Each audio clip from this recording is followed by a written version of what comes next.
fois, je vais à Ottawa. Tu sais, j'y vais pas souvent, je vais 2, 3 fois par année. Parce que le siège social de la CHL est là, fait que des fois, on a affaire avec eux autres. Ouais.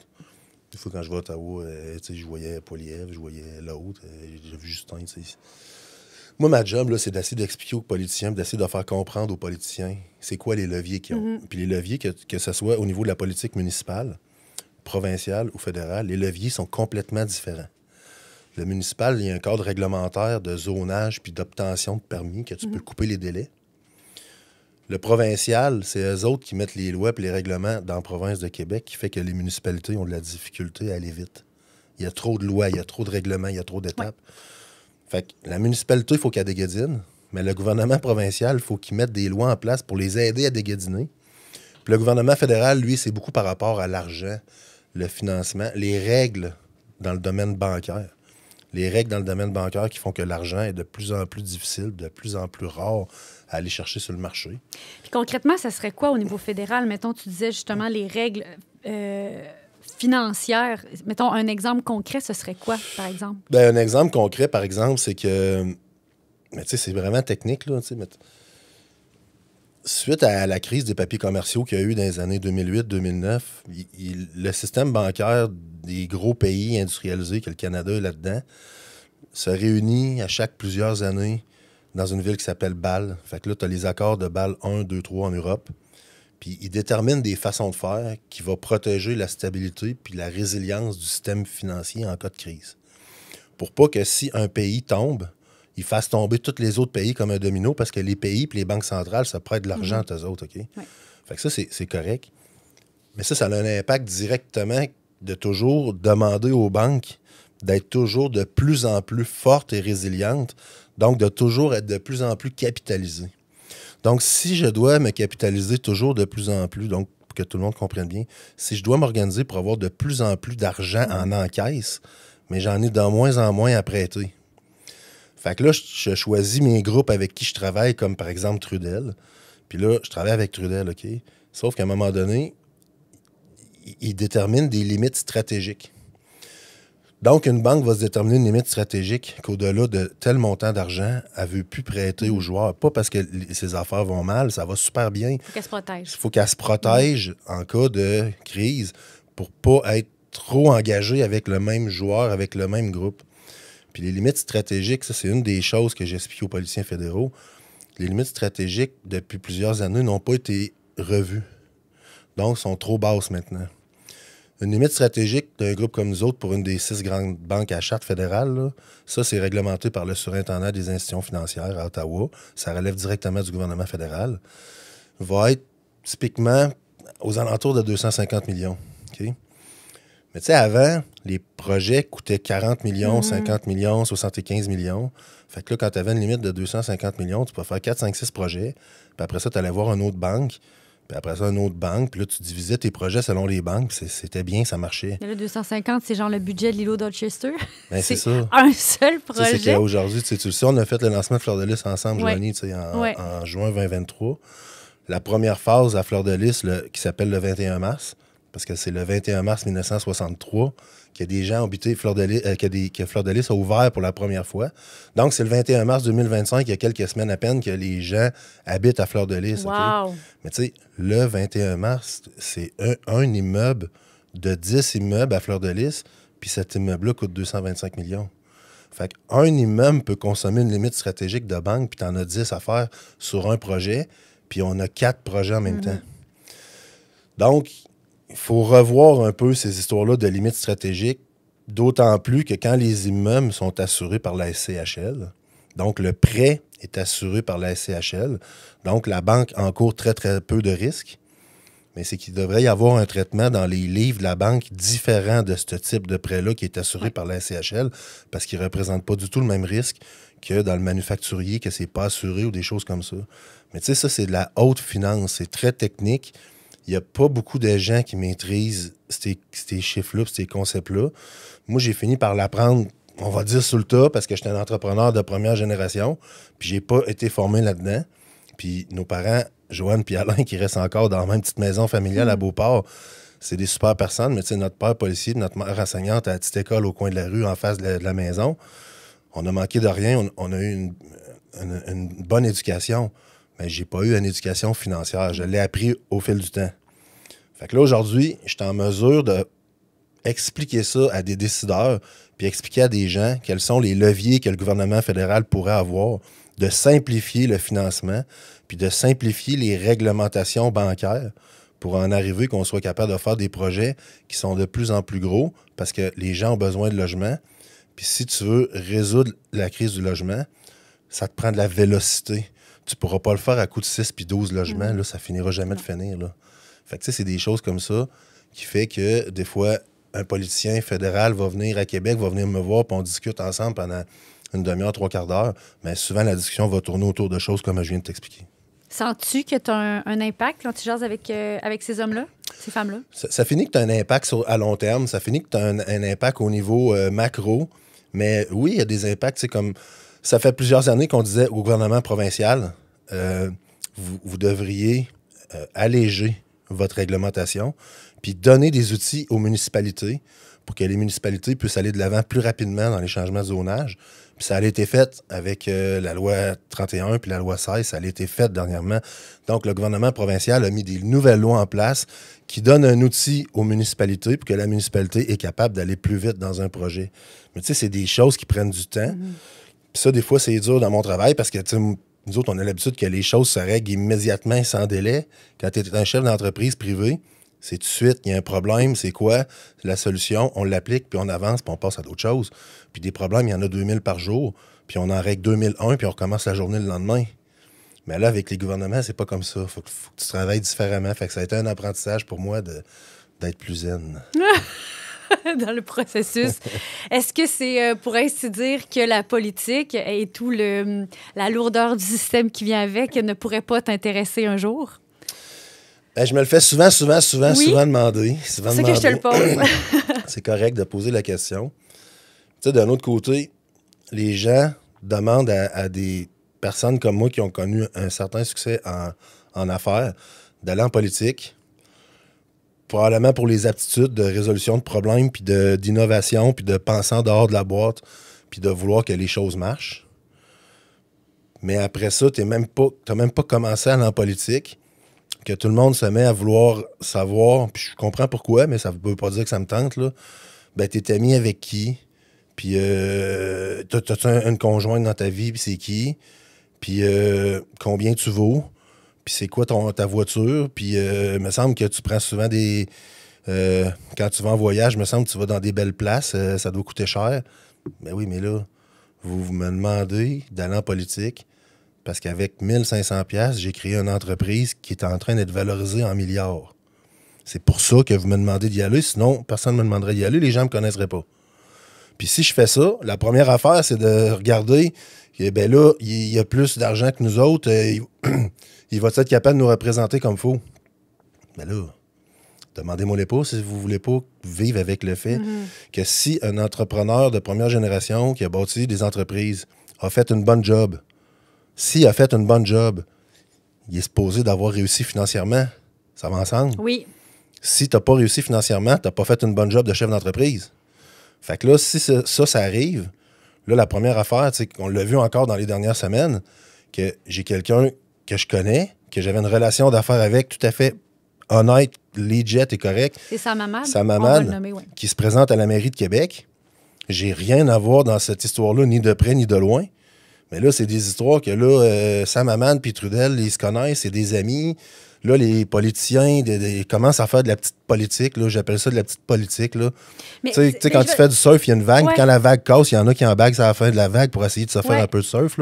Là, tu regardes ça, tu dis, OK, mais là, tu sais, mettons, puis je vais le dire en français, Joanie, là, tu sais, votre shit show, là, ça fait que tu as des candidats de très grande qualité qui ne veulent pas y aller.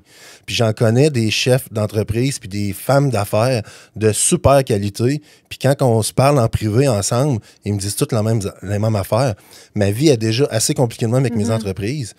Imagine-toi que je vais en politique, puis à tous les jours de ma vie, je me fais achaler pour des niaiseries, puis ça me déconcentre de faire mon travail. Fait que sais-tu qu'est-ce que je vais faire? Je vais juste pas y aller. Puis... Moi, là, par rapport au dossier Sam Hamad, je veux dire, je les ai vus tous passer les articles. je travaille dans une émission quotidienne matinale. Je suis pas la journaliste, puis je prétends vraiment pas connaître l'actualité, mais c'est ça que je comprends pas.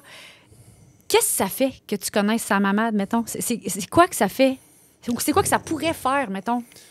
À mon avis, rien, là. Okay. Puis, c'est parce que, mettons, de penser le contraire, ben, ça remet, mettons, mon intégrité puis mon honnêteté en question, chose que jamais personne n'a faite parce que je suis pas fait comme ça. Puis M. Hamad, je l'ai connu après son époque de politique de ministre libéral. J'avais c'était qui dans ce temps-là, parce que je le voyais à la télévision, mais moi, je le connaissais pas. Je l'ai connu parce que c'était un ingénieur de haut niveau. Puis à un moment donné, j'avais besoin d'un conseiller dans mon entreprise avec un background d'ingénierie, puis qui avait une vision macro de la région de Québec, puis de développement économique, mais qui avait des très bons skills, des très bonnes aptitudes dans le domaine de l'ingénierie. Puis c'est un ingénieur que je connais qui nous a mis en contact, puis on en est venu à développer une relation de confiance, puis il a été mon conseiller pendant 2 ans. Au moment qu'il a été mon conseiller pendant 2 ans, il n'y a aucune histoire de politique en aucun temps, dans rien. Il disait à qui voulait bien l'entendre qu'il ne retournerait jamais en politique parce que ça lui avait coûté cher de sa vie personnelle avec ses engagements personnels, sa famille, puis que là, maintenant, il est à une autre étape de sa vie. À un moment donné, M. Hamad décide qu'il retourne en politique, puis il se présente à la mairie de Québec, décision dans laquelle je n'ai rien à voir, ni de près, ni de loin. Il m'informe de ça. Je lui dis, bonne chance. Puis maintenant, il démissionne de son rôle le même jour de conseiller avec moi, puis il s'en va dans une course à la mairie dans laquelle j'ai rien à voir, puis j'en fais pas de politique, moi, ni pour, ni contre M. Marchand, ni M. Hamad, ni rien. Du moment que ça, c'est dit, c'est su, puis c'est transparent. Pourquoi qu'on en parle pendant des semaines? Là? Mais c'est-tu parce que, dans le cas où il deviendrait maire de Québec, il pourrait, je sais pas, faire... faire en sorte que tu profites davantage de projets. Je sais pas, je me pose la question, pourquoi là, les gens s'enflamment? C'est-tu à cause de ça? C'est dans l'éventualité où il deviendrait maire de Québec, il y aurait des conflits, genre? Mais il y en a qui prétendent ça. OK. Chose qui c'est très facile à travailler, ça, au niveau éthique. Il y a plein de précédents là-dedans au Québec. Il y a une façon de faire qui est reconnue dans les normes d'éthique. Puis d'ailleurs, il y a des professeurs en éthique de l'UQAM qui parlaient dans le Journal de Québec puis qui disaient il y a une façon très bien reconnue de faire pour ça, puis c'est de faire une procédure de muraille de Chine. Donc, M. Hamad, probablement, j'imagine, va nommer un autre élu que je ne connais pas, puis cet élu-là va être responsable de notre dossier, puis ça va passer par le directeur général de la ville et les fonctionnaires, puis la société va être très bien représentée là-dedans. Mais il ne faudrait pas non plus que ça nous désavantage. Tout à fait.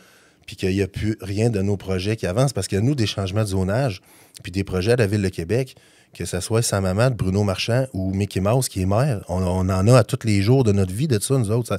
Ça va rien changer, ni de près ni de loin. C'est qui est maire, là? On va tout le temps avoir des projets puis des changements de zonage à faire.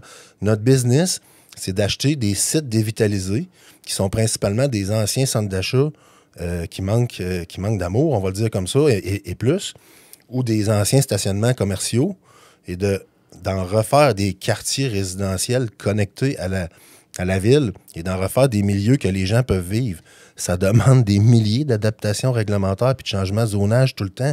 Puis ça sera n'importe qui le maire dans l'histoire. On va l'avoir pareil, ça, cet enjeu-là. Quand est-ce que ça a commencé, justement, cette mission-là? Quand est-ce que dans l'histoire de l'entreprise de Trudel Immeubles, parce qu'avant, ça s'appelait Alliance Trudel, on s'en reparlera. Trudel Alliance. Trudel Alliance. Mais on a plusieurs entreprises. Mais Trudel Alliance existe encore très existe bien. toujours. Ben oui. OK. Fait que tu m'en faire la distinction?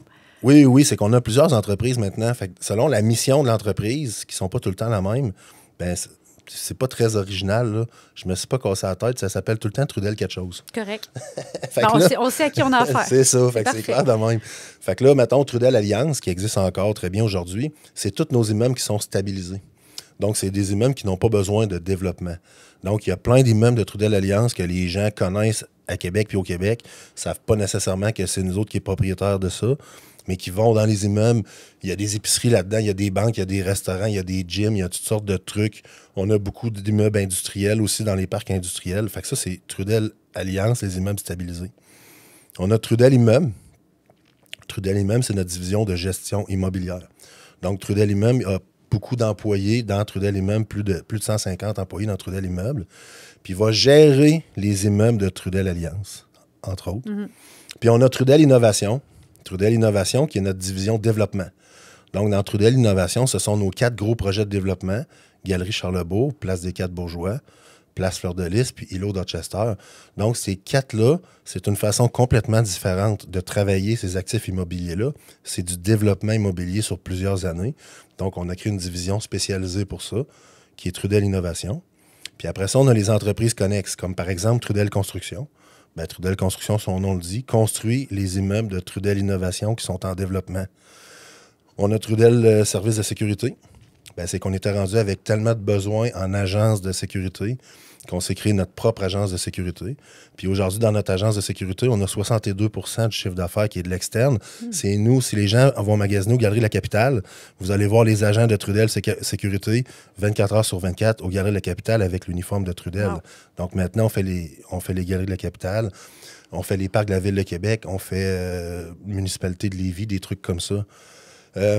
On a d'autres entreprises aussi connexes, qui est comme Mocom, l'agence de communication, marketing que tu connais, oui. avec qui qu'on a fait affaire ensemble. Puis quand j'ai des entrevues, des tournées médias, ben, il y a des spécialistes de communication là-dedans qui m'aident dans mes entrevues médias. Donc, on a différentes entreprises comme ça, qui sont des entreprises connexes. Puis là, ben, on vient de créer une nouvelle entreprise, qui est Trudel Services médicaux. Puis Trudel Services médicaux a travaillé pendant 2 ans de temps puis a obtenu, il y a quelques semaines à peine, le plus gros contrat partenariat public-privé qu'il y a jamais eu dans le domaine de la santé dans la région de Québec. Un contrat de 110 millions entre Trudel et le CHU de Québec, où le centre d'hémodialyse, donc les gens qui doivent faire filtrer leur sang parce qu'ils ont des maladies du rein, qui est à l'Hôtel-Dieu de Québec, va déménager à Place Fleur-de-Lys. Et c'est le CHU et Trudel qui vont opérer ensemble le centre d'hémodialyse. Wow. Donc ça, c'est une nouvelle division qu'on a créée qui est Trudel Services médicaux. Parce que j'y crois, je crois que dans le futur, le privé au niveau de la santé va prendre de plus en plus de place. Par contre, je tiens à spécifier quelque chose qui est très important pour moi.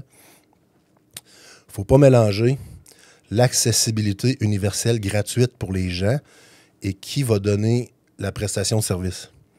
Donc, dans le cas du contrat qu'on a avec le CHU, c'est totalement gratuit, accessibilité universelle payée par la RAMQ, et c'est super important.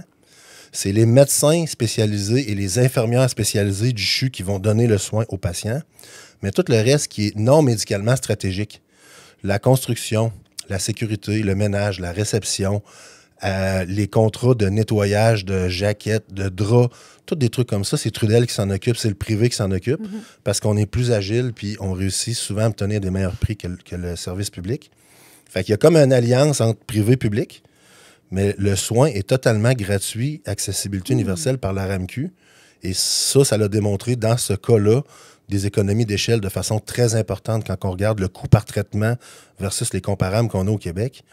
On est allé chercher des économies très importantes pour le gouvernement avec une clinique flambant neuve, up-to-date, avec les meilleures technologies au monde pour le patient. Donc, le patient gagnant, le personnel spécialisé du CHU opère dans un environnement incroyable, puis Trudel s'occupe de tout ce qui est non médicalement stratégique pour aller chercher des économies. Mais ça, c'est un modèle que je crois vraiment qui va grossir dans le futur parce que je pense que c'est un beau mélange entre le système public et le système privé. Alors, on a créé une nouvelle entreprise là-dedans qui est Trudel Services médicaux. Vous avez donc plusieurs entreprises pour devenir autosuffisant, de ce que je comprends. C'était-tu important? Ça faisait-tu vraiment partie de votre modèle d'affaires, ça, au départ, que de faire tout par vous-même et de ne pas sous-traiter pour faire ces différents paliers-là au sein de votre entreprise? Puis, aux finances, OK, supposons qu'on a un poste de dépense, appelons ça comme ça, de plusieurs millions de dollars qui revient à chaque année.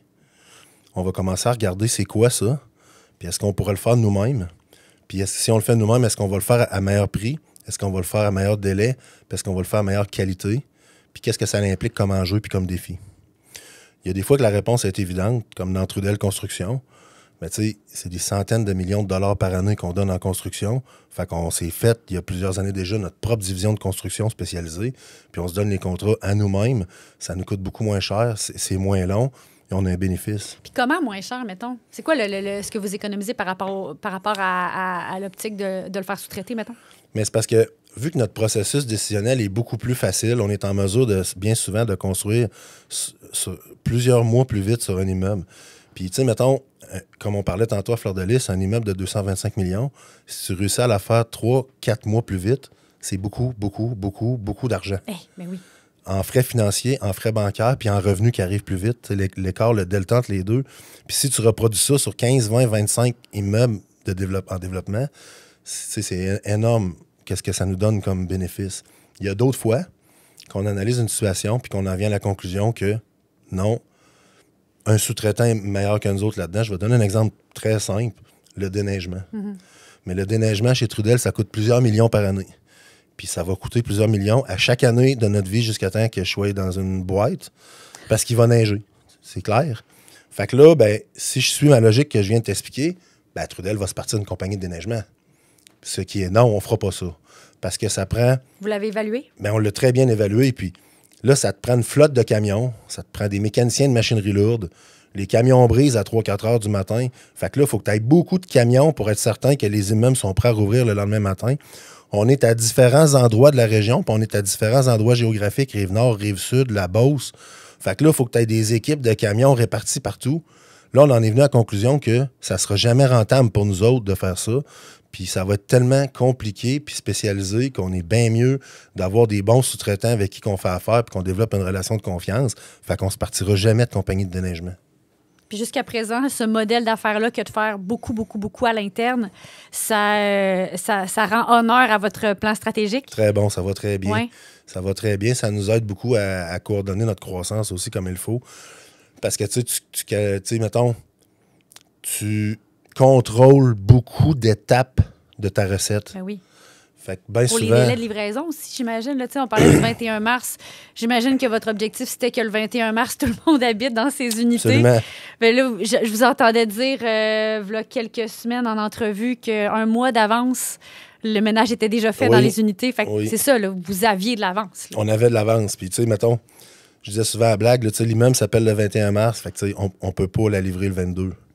C'est clair. Fait que cet immeuble-là, on peut pas être un jour en retard. C'est la crédibilité de la compagnie, tu sais. Mais oui, le fait d'avoir des entreprises intégrées au groupe, c'est très bien. Maintenant, il faut que tu le fasses intelligemment. Puis à un moment donné, il faut que tu arrêtes de t'intégrer verticalement. Tu sais, je vais donner encore un exemple. Puis il y a d'autres compagnies qui ont commis cette erreur-là dans le passé. On se crée notre propre division de construction. Okay? Mais dans notre division de construction, tous les sous-traitants spécialisés, on n'a pas de sous-traitants spécialisés, puis on n'investit pas dans les compagnies de sous-traitants spécialisés. Je m'explique. Ceux qui nous font notre plomberie, ceux qui nous font notre électricité, ceux qui nous font notre coffrage pour soutenir le béton quand on coule le béton, ceux qui nous posent le G-Brock sur les murs, ce sont tous des entreprises avec des entrepreneurs spécialisés de profession, de carrière qui font que ça de leur vie. Puis nous, on n'investit pas, puis on ne devient pas partenaire dans une entreprise de G-Brock ou de coffrage, puis on n'en veut pas une à nous autres. On veut faire affaire avec les meilleurs au Québec qui nous donnent la meilleure qualité au meilleur prix. Donc, nous, l'entreprise de Trudel Construction reste un gestionnaire de chantier qui donne des contrats puis qui fait affaire avec les meilleurs sous-traitants au Québec. Ce modèle-là, pour nous autres, fonctionne très bien. Donc, on s'est intégré verticalement d'une marche en dessous pour dire on développe nos immeubles. On s'intègre verticalement une marche en dessous pour se faire notre entreprise de construction, mais on ne s'intégrera jamais verticalement 2 puis 3 marches en dessous pour être propriétaire de sous-traitants de construction. Il faut que tu saches où t'arrêter, puis il faut que tu saches dans quoi tu es bon, puis tu te concentres là-dedans. Êtes-vous allé plus bas à un moment donné? Puis en steppant back, en se disant là, on est allé trop loin, on recule, ou vous saviez déjà que c'était là que vous deviez topper? Dès le départ, j'avais tout de suite bien perçu où il fallait s'arrêter. Ouais. Puis on s'en tient à ça, puis à date, ça fonctionne très, très bien. William Trudel, je t'ai pas nommé depuis le début, hein, c'est drôle, depuis le début de l'entretien. Copropriétaire de toutes ces belles entreprises-là. Puis c'est ça qui m'avait marqué dans un article que j'avais lu sur toi, là de cela quelques semaines, de 1 500 $ à une entreprise qui est évaluée à des milliards maintenant en 2025. On peut-tu se faire le tour? Oui. De ta carrière, le tour. Puis je le sais Je suis qu'avant... avec toi pour 1 heure, on peut faire ce que tu veux, Joanie. On a déjà quelques minutes de fête, mais ça se peut qu'on dépasse, c'est pas grave, ça me dérange pas, je trouve ça trop intéressant. Puis tu sais, c'est drôle parce que ce qu'on entend des fois de « Ah oui, William Trudel, oui, il était policier, lui, hein, puis là, il fleur de lys, puis là, il y a comme plein de termes associés à William Trudel. Mais on peut-tu comme avoir l'histoire de fond en comble? Comme tu me disais, on pourra en parler pendant des heures de ton parcours. Mais je me demandais aussi, c'est-tu la première fois que tu racontes ton histoire à l'audio comme ça? Ça fait quelques fois que je raconte mon histoire en audio comme ça, mais tu sais, c'est pas toutes les fois qu'on a plus le temps d'en jaser comme tel. Tu tu sais, des fois, je vais vous voir en studio, mettons, puis tu sais, en studio, quand on a fait un segment de 10, 12, maximum 15 minutes, puis dans ce segment-là, il y a plusieurs sujets qui passent. On n'a pas le temps d'aller en profondeur des choses. Puis bien souvent, je suis là parce que c'est chaud dans l'actualité, puis on se retrouve dans l'actualité pour toutes sortes de raisons, puis je vais parler de ça. Fait que, oui, je suis totalement à l'aise de répondre à tes questions sur comment tout ça a débuté. Fait qu'on remonte à où je t'entendais parler de ton père qui était policier de carrière. Fait que j'imagine que l'intérêt vers le domaine policier fait ses fruits dès ton enfance. Ben oui, puis même chose pour mon frère. Fait que, tu sais, moi, je dis tout le temps que j'ai pas eu besoin de me poser de questions qu'est-ce que j'allais faire dans la vie. On est né de même. Tu sais, là, bon, j'ai peut-être quelques petits livres de trop, faut que je fasse attention, mais je veux dire, tu sais, mettons, à 14, 15, 16 ans, on mesurait déjà, mon frère et moi, 6 pieds 4, 6 pieds 5, 235, 245 livres. On défendait les autres, on voulait protéger les gens. Tu sais, je veux dire, moi, c'était clair que c'est ça que je voulais faire puis que j'étais content de faire ça. Fait que j'ai été policier de 1999 à 2017-2018 à peu près. Donc, pas tout à fait 20 ans. J'ai fait un court passage à la Sûreté du Québec. J'ai fait un passage au Kativik Regional Police Force dans le Grand Nord, que ça m'a beaucoup marqué de façon positive, malgré que c'est un milieu très difficile, très, très dur. Il y a de la violence, il y a de la toxicomanie, il y a de l'inceste, c'est difficile. Mais j'ai encore plusieurs amis dans la communauté inuit là-bas parce qu'il y a des gens super là-bas. Puis après ça, le plus gros de mon temps, je l'ai fait à la Police de Québec, à différentes fonctions, principalement sergent spécialisé en emploi de la force. J'étais sur l'unité GRIP, un des 4 cofondateurs de l'unité GRIP à l'époque que les gens connaissent dans la région de Québec, qui est un genre d'anti-gang. J'ai fait 4 ans, presque 5 ans aux Nations Unies. Donc, de 2004 à 2008, 2004 à fin 2008, j'étais aux Nations Unies, aux opérations spéciales des Nations Unies, donc service des enquêtes spéciales des Nations Unies, entre autres. Puis j'ai travaillé dans différents pays, mais beaucoup en Haïti, beaucoup à Port-au-Prince.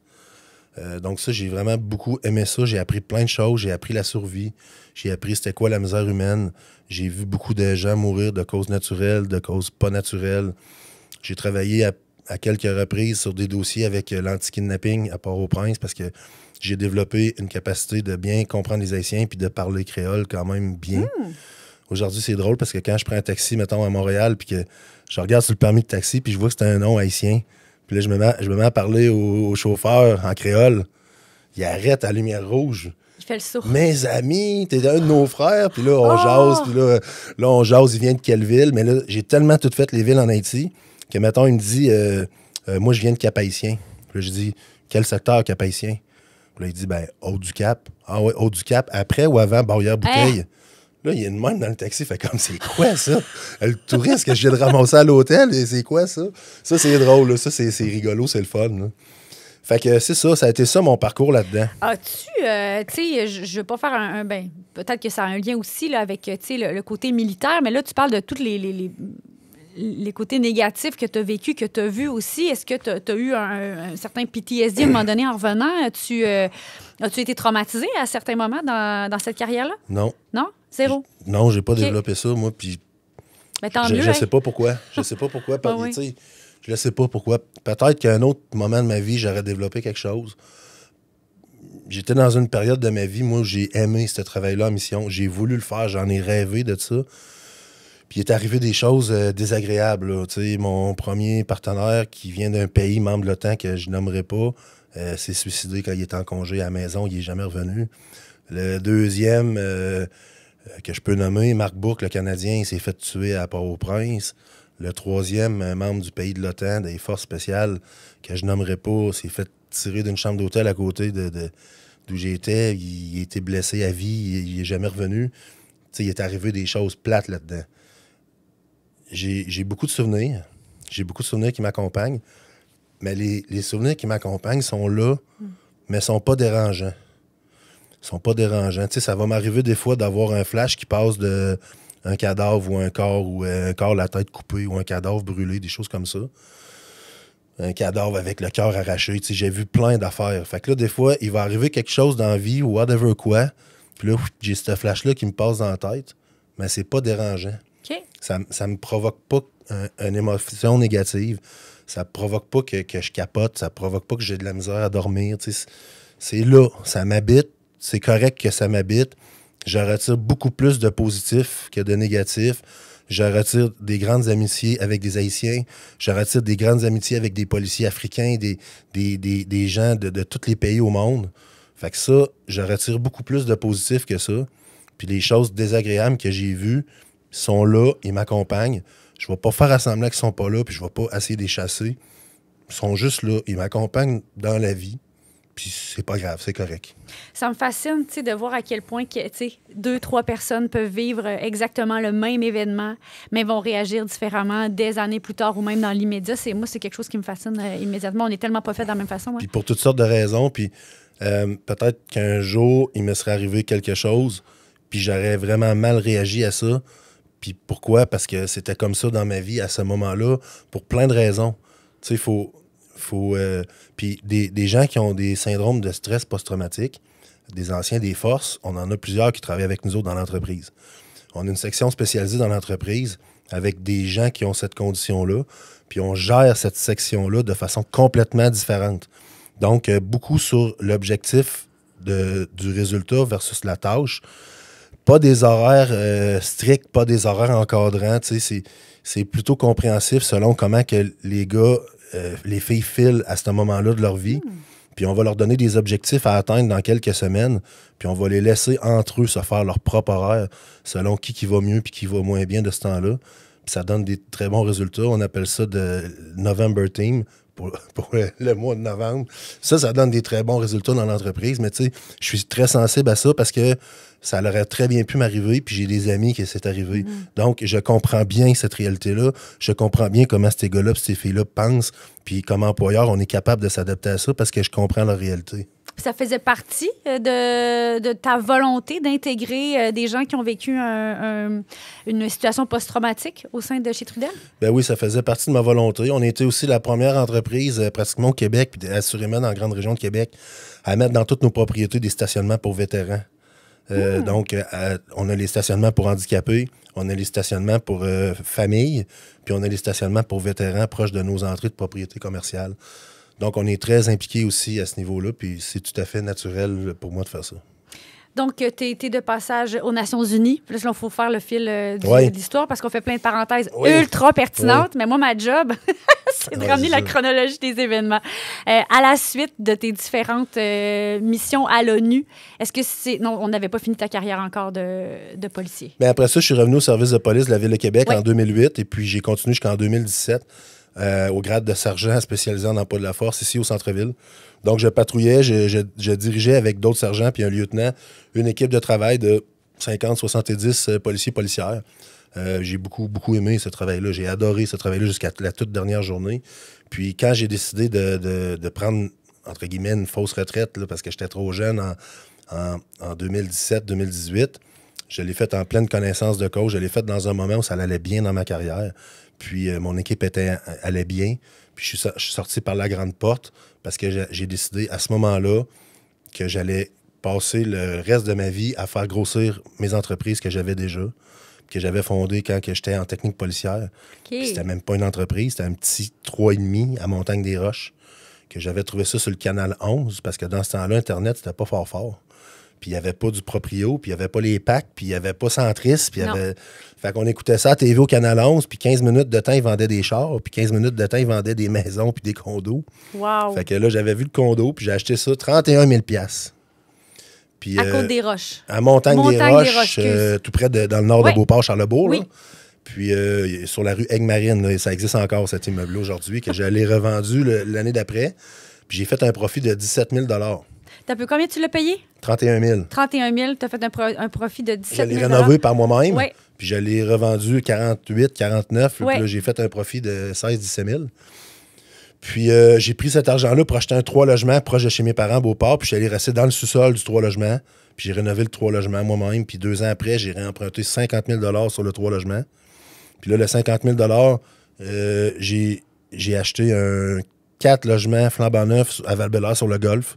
Donc 3 logements plus une maison de ville.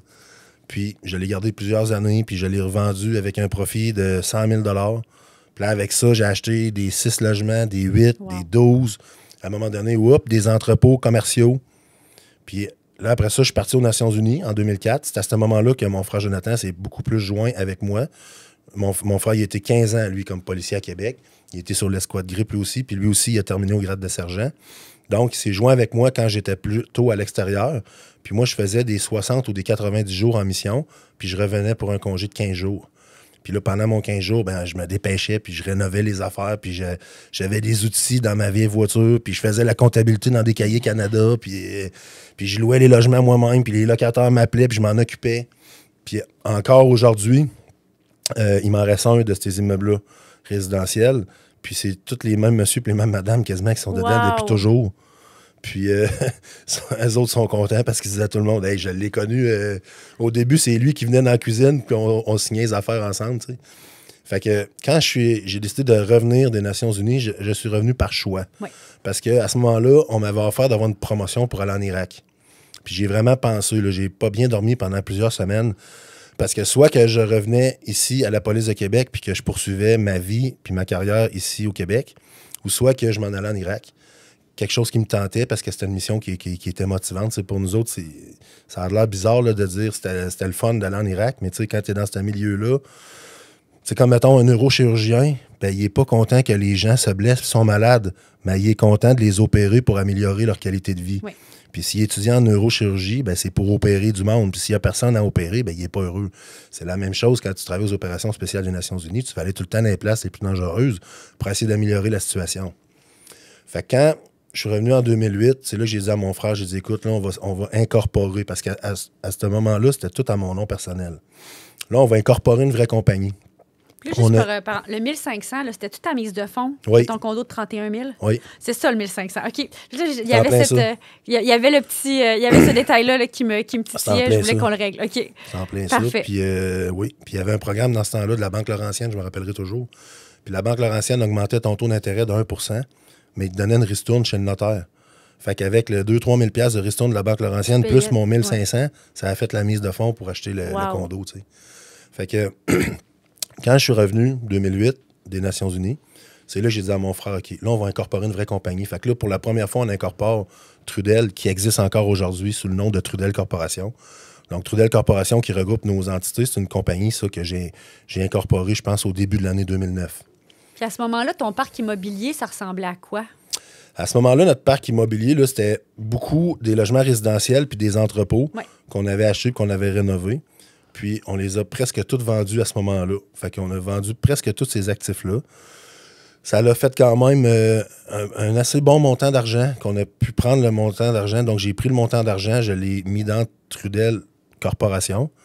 Puis, à ce moment-là, on a commencé à faire immobilier commercial, industriel, bureau, puis développement immobilier, pas dans le résidentiel, seulement dans le commercial.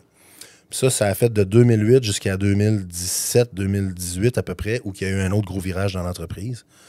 Puis, en 2017, à un moment donné, ben, je m'étais dit, à partir de 2015, là, j'avais commencé à me dire que si à un moment donné, je vois que la valorisation de la compagnie va être à 100 millions de dollars, bien ça, c'est un signe pour moi que maintenant, j'ai eu une super belle carrière dans la police. J'ai travaillé avec des gens incroyables. J'ai plusieurs amitiés qui demeurent de ça. Mais maintenant, j'arrête. Puis je deviens un chef d'entreprise à temps plein, puis j'essaye d'être professionnel le plus possible. Pourquoi 100 millions? Parce que c'est là que tu peux te dégager un salaire décent? Non, quoi? J'aurais pu... C'est comme le chiffre. J'aurais vraiment pu arrêter la police vraiment longtemps avant, mais c'est parce que j'aimais ça.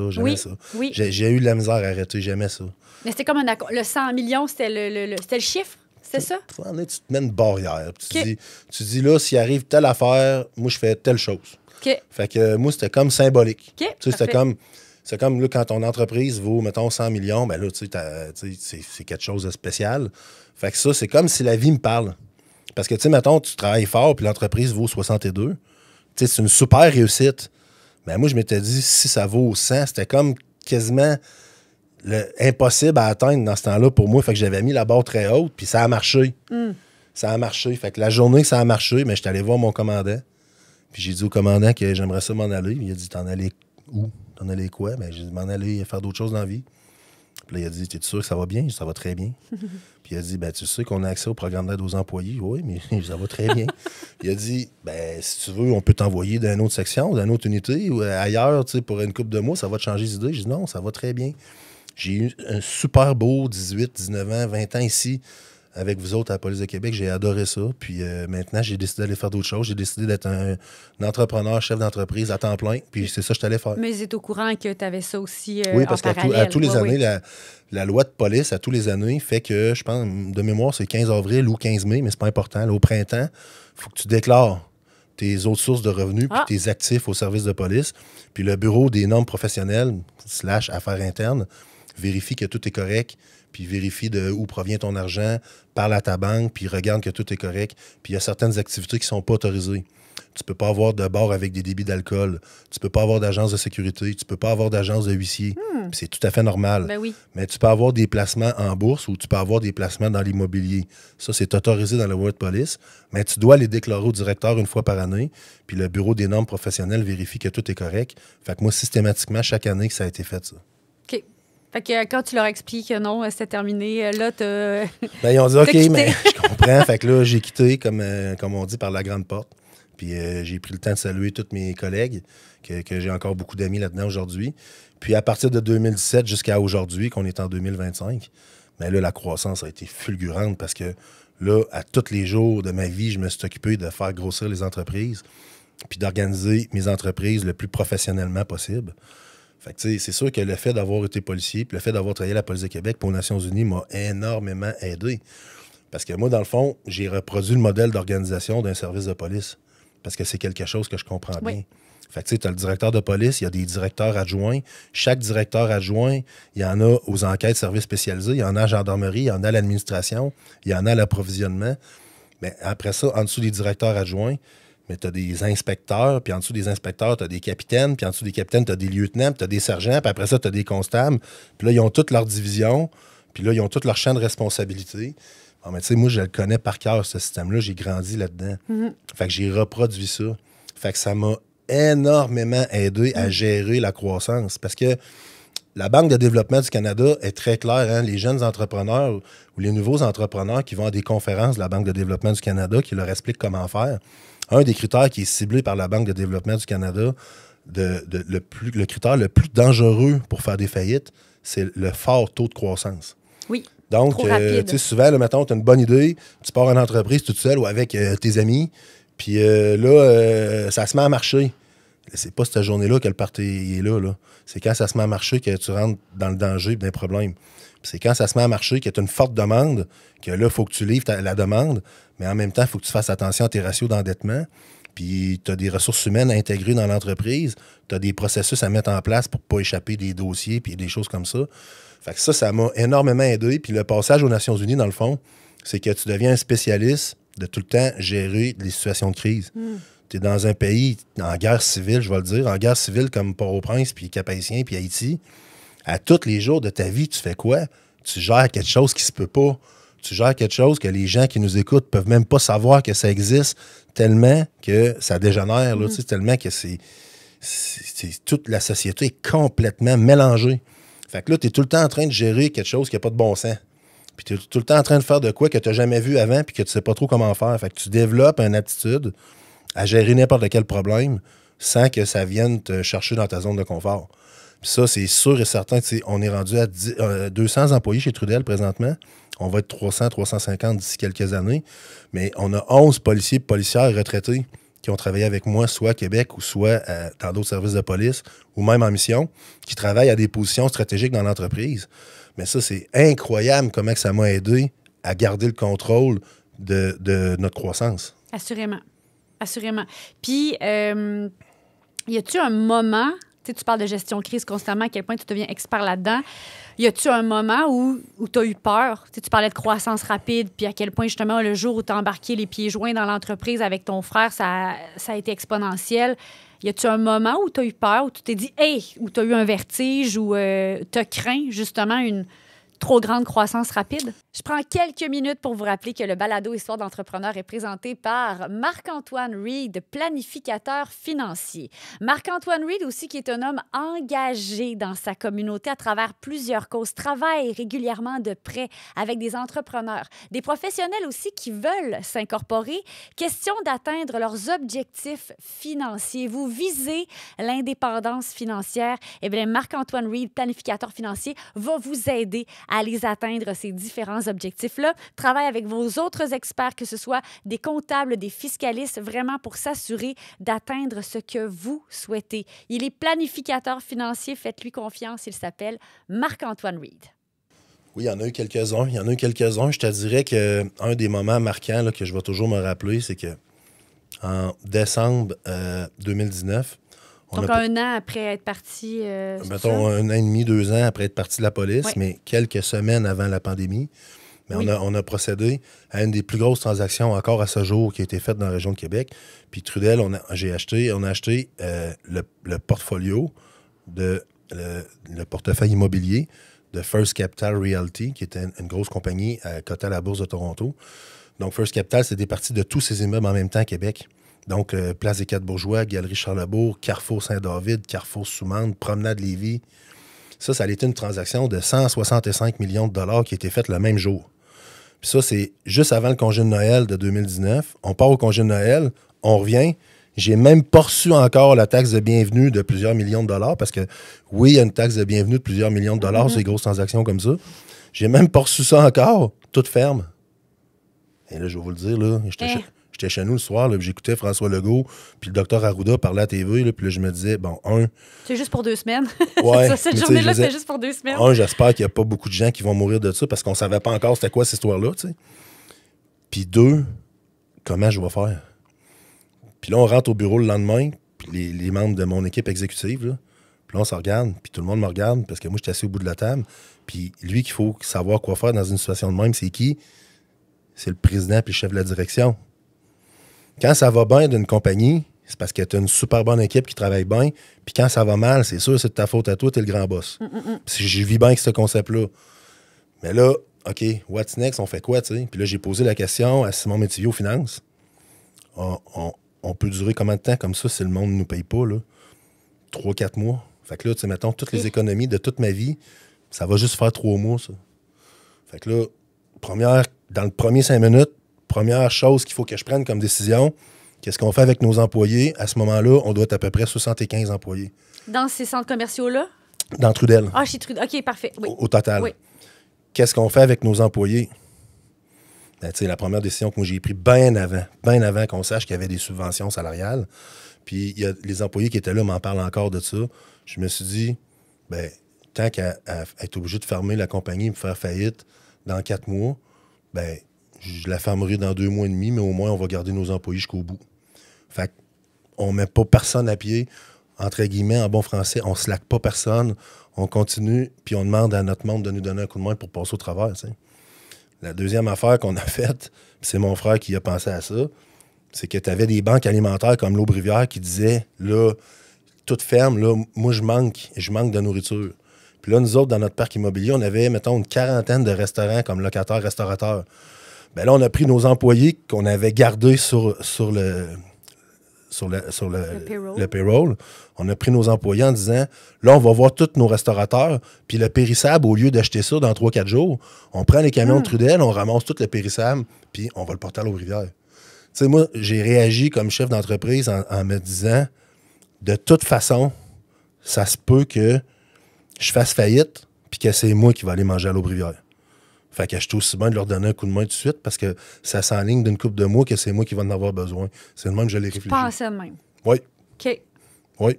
Fait que je peux pas dire que j'ai eu peur. Je peux dire que j'ai comme fait, OK, là ça se corse.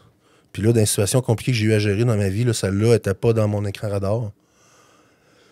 Est-ce que j'aurais dû la prévoir d'un autre côté? Comment veux-tu prévoir ça? Je veux dire, qui l'a prévu? C'est impossible à prévoir. Ben non, exact. C'est ça. Ça a été un moment critique. Après ça, ben. Puis en bout de ligne, là, parce que ça n'a pas duré 4 mois, la pandémie, tu disais même si j'ai toutes mes économies, ça va durer 3 mois. Finalement, il y a eu les subventions du gouvernement, puis ça a aidé. Puis qu'est-ce qui a aidé beaucoup, c'est que le gouvernement a subventionné nos locataires. Puis nos locataires ont été capables de nous payer en grosse partie leur loyer.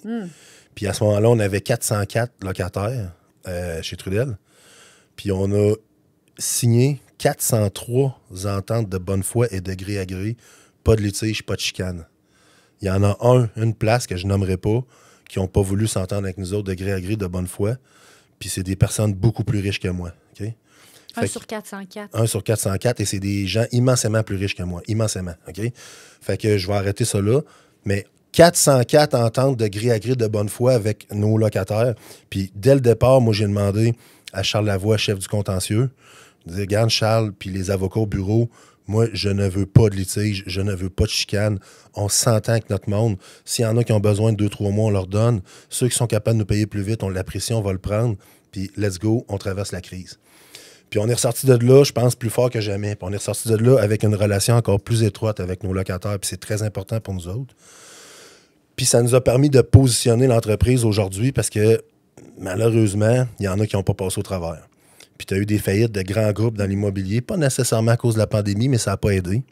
Puis suite à la pandémie, les taux d'intérêt sont mis à augmenter.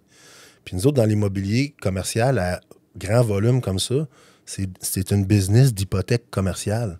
Tu sais, je pense que c'est pas une grande surprise de dire que maintenant, c'est en centaines de millions, puis c'est en milliards de dollars qu'on a des hypothèques commerciales. Donc, imaginez-vous quand ça augmente de 1 % sur votre marge de crédit ou sur votre maison, c'est vraiment plate, hein? Mais quand ça augmente de 1 % sur 700-800 millions, c'est vraiment très, très, beaucoup, très plate. Fait que là, ça a augmenté de 2, 3, 4, 5 % en quelques mois. Fait que ça a été l'autre enjeu qu'on a eu à faire face. La chose qui nous a beaucoup, beaucoup, beaucoup aidé là-dedans, c'est que toutes nos entreprises connexes, Trudel Construction, Trudel Immeuble, Trudel Sécurité, n'ont pas de dette.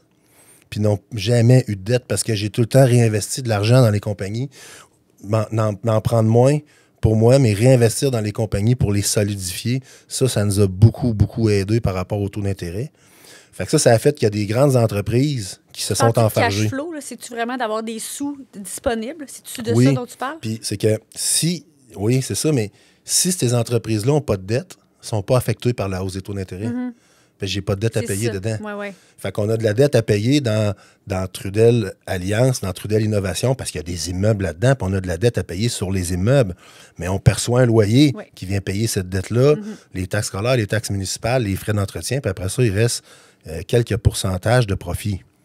Mais quand toutes tes entreprises opérantes sont super endettées, puis là, les taux d'intérêt augmentent, là, tu te retrouves à être coincé partout en même temps, ce qui ne nous est pas arrivé parce que j'avais fait très attention à ce qu'on ne se place pas dans cette situation-là. Fait qu'aujourd'hui, on est ressorti de la pandémie puis de la hausse des taux d'intérêt. On est ressorti de là plus fort que jamais, puis on est positionné pour le futur de façon incroyable. Puis c'est pour ça qu'on est en train de devenir parmi les plus gros développeurs au Québec et au Canada parce qu'on s'est positionné versus la pandémie puis les taux d'intérêt. Il y a des compétiteurs pour toutes sortes de bonnes puis de mauvaises raisons qui n'ont pas passé au travers. Puis je souhaite jamais de malheur à personne. Il y en a qui ont couru après aussi. Il y en a qui n'ont pas été honnêtes puis qui ont couru après. Pour ne pas les nommer. Pour ne pas les nommer, ça me fait moins de peine. Mais ceci étant dit, c'est que nous autres, présentement, mais ça ne nous a pas affaiblis, ça nous a renforcis, ces épreuves-là. On reste dans la ligne du temps. Fleur de Lys, c'est arrivé à quel moment là, chez Trudel? Parce que j'imagine que l'acquisition d'un centre commercial historique comme Fleur de Lys, ça a dû aussi marquer le pas pour vous chez Trudel. Absolument, c'était une grosse transaction. Ouais. Pas la plus grosse que j'ai faite en termes d'argent. Fleur de Lys, c'était... Puis tu sais, je parle des chiffres, Joanie, parce que nous, dans le domaine de l'immobilier, c'est public. La transaction que j'ai faite en juillet 2018 à acheter Fleur de Lys, 60 millions, est inscrite au registre foncier des immeubles. N'importe qui, 3 clics de souris, peut savoir ça. Puis ça a passé dans le journal partout. Fait que je te dis pas les chiffres pour te montrer que nous autres, c'est donc bien big. C'est de l'information publique que les gens connaissent, OK? Fait que la transaction de Fleur de Lys a été 60 millions de dollars. Donc, c'est pas la plus grosse que j'ai faite. Parce que l'année d'après, c'est ça, c'était... L'année d'après, c'était First Capital Realty, 165 millions. Ça a été la plus grosse transaction en une transaction que j'ai faite, OK? Mais Fleur de Lys a été très compliqué parce que il y avait plusieurs propriétaires là-dedans. Puis Fleur de Lys appartenait la moitié à une compagnie qui s'appelle Kingset en Ontario, puis l'autre moitié à Omers. Omers, c'est le fonds de pension des employés municipaux de l'Ontario. Donc, tu avais Kingset puis Omers qui avait Fleur de Lys et tu avais Sears qui avait le Sears. Parce que le Sears, en 1963, quand il a ouvert, c'était le premier Simpson Sears au Québec qui a ouvert. Mais Sears a toujours été propriétaire de son immeuble et de son lot. Ah, ouais! Mais là, Sears, on se rappellera à l'époque... Dans tous les centres commerciaux, Sears possédait son propre local. Presque partout. À beaucoup, beaucoup de places. Donc, il y avait ce qu'on appelle un operating agreement, donc une entente interopérationnelle entre le CIRS et Fleur de Lys pour partage de la neige, partage d'entretien, réparation, électricité, stationnement. Comme entre les municipalités des fois. Là. Exactement. Donc, le CIRS, on se rappellera, est en liquidation d'actifs en faillite et c'était la BMO, donc la Banque de Montréal, qui était le syndic autorisé qui liquidait les actifs du CIRS. Donc, il a fallu négocier. J'ai passé quand même beaucoup de temps à Toronto avec mon anglais, mettons, un peu hybride, là. Fait que j'ai passé pas mal. Ben, ça m'aidait, par exemple, parce que des fois, je lui disais, j'avais rien, j'avais pas compris. Ça te rendait charmant, ouais, là, tu sais, des fois, il est cute avec son accent. Fois, là, je dis, oui, j'avais vraiment pas compris ça de même, tu sais. Fait que là, OK, c'est bon. Ça m'aidait, là. Mais c'est ça. Puis j'avais maître David Cannon qui est décédé aujourd'hui, là, malheureusement d'un cancer depuis, mais qui était avec moi aussi, qui m'a vraiment beaucoup appris là-dedans. Fait que là, ça a été une négociation où il fallait que j'amène Kingset, Homers, puis le syndic de la BMO. Et ces trois grosses organisations-là, ils n'ont aucunement les mêmes objectifs. Ils n'ont pas le même agenda. Tu sais, je veux dire, Kingset, c'est une entreprise privée qui appartient à M. John Love. Fait que moi, je l'appelais Jean Lamour. Tu sais, c'était drôle. Je l'appelais Jean Lamour, il trouvait ça bien drôle. Fait que là, M. John Love à Toronto, tu sais, lui, c'est lui qui décide. Ça vaut plusieurs milliards, ça, Kingset. Puis c'est lui qui décide. Homers, c'est un fonds de pension. Donc, il y a un comité de gestion, il y a un comité d'évaluation, puis il y a un comité de patente pour protéger l'argent des épargnants qui sont les employés municipaux de l'Ontario. Puis après ça, tu as la BMO, que lui, son objectif, c'est de liquider les actifs de CIRS à travers le Canada, puis qu'il reste le plus d'argent possible pour les créanciers. Donc, ces trois entités-là avaient de quoi dire pour les amener la même journée sur une transaction, mais ils n'ont pas les mêmes objectifs et les mêmes agendas. Donc, ça a été quand même très compliqué. J'ai beaucoup appris dans cette transaction-là. Puis comment t'en viens à vouloir acheter Fleur de Lys? Tu sais, là, je comprends que tu avais lâché, tu avais quitté la police et tout ça. Tu es à 100% dans ton entreprise avec ton frère. Mais t'entends parler ça, comment que Fleur de Lys est à vendre? Ou, étais-tu à vendre à ce moment-là? Oui, c'est une très bonne question. Puis ça, je pense que je ne l'ai jamais expliqué, ça. Yes! Ouais, ça, c'est du inédit, je ne l'ai jamais expliqué. C'est qu'à un moment donné, on a fait une réflexion stratégique quand j'ai arrêté la police, OK, de dire en 2017, de dire, là, maintenant, là, mon rêve, c'est d'établir une grosse corporation immobilière, OK? Fait que là, la première question qu'on s'est posée, c'est quoi notre modèle d'affaires, nous autres? Notre modèle d'affaires chez Trudel, ça a toujours été la même chose. Tu te rappelles que je t'ai parlé de la première transaction sur la rue Aigues-Marines, à Montagne-des-Roches, à 31 000 $. Mais c'est quoi? C'était un condo qui était à refaire puis à rénover. Puis après ça, le 3 logements que j'ai resté dans le sous-sol aussi. Puis ainsi de suite. Donc, nous autres, chez Trudel, qu'est-ce qu'on fait? On trouve des actifs en difficulté, puis on leur redonne leur pleine vocation, soit en rénovant, soit en agrandissant, parfois en démolissant, puis en construisant d'autres choses. Donc, on s'est dit, c'est ça notre ADN chez Trudel, fait qu'on va faire ça, mais le plus gros possible. On a pris une carte de la ville de Québec, je me rappelle très bien, dans nos petits bureaux à Beauport. On était 3-4, mon frère était là, Simon Métivier était là, qui est rendu notre VP aujourd'hui. Puis on s'est dit, c'est quoi les plus grosses poubelles à Québec, c'est lesquelles? Fait que là, on a encerclé, mais évidemment qu'on a encerclé Fleur de Lys, puis Galerie Charlebourg. Poubelle étant, dans ta définition? Moi, j'adore acheter des poubelles dans l'immobilier, dans le sens que... Ça coûte pas cher. Ça coûte pas cher, mais sont super bien placés. Oui. C'est des actifs qui ont déjà été incroyables, puis que les gens ont aimé, puis qui ont fait leur job. C'est juste que les choses ont changé, le temps a passé. Ça a mal vieilli, mettons. Le commerce de détail a changé, les habitudes de consommer ont changé. Les habitudes de te déplacer dans le centre d'achat versus le transport en commun, le mode de vie plus urbain, tout a changé. Fait que ces actifs-là, ils n'ont pas changé. Fait que cet actif-là, en 1960, 70, 80, 90, c'était numéro 1, c'était un lingot d'or. J'aurais jamais été capable de l'acheter dans ce temps-là. C'est pour ça que tu as des gros comme Kingset, Homers, qui l'achetaient. Puis là, aujourd'hui, cet actif-là, c'est rendu ce que moi j'appelle une poubelle, dans le sens que ça n'a plus rapport que ça soit ça. Il faut faire d'autres choses avec ça. Il faut faire complètement d'autres choses avec ça. Fait que là, on a encerclé, c'était quoi les actifs les plus en détresse, en difficulté à Québec, OK? Puis il y avait Galerie Charlebourg, il y avait Place des Quatre-Bourgeois, il y avait Fleur de Lys. Puis il y avait beaucoup d'actifs au coin des rues du boulevard Amel.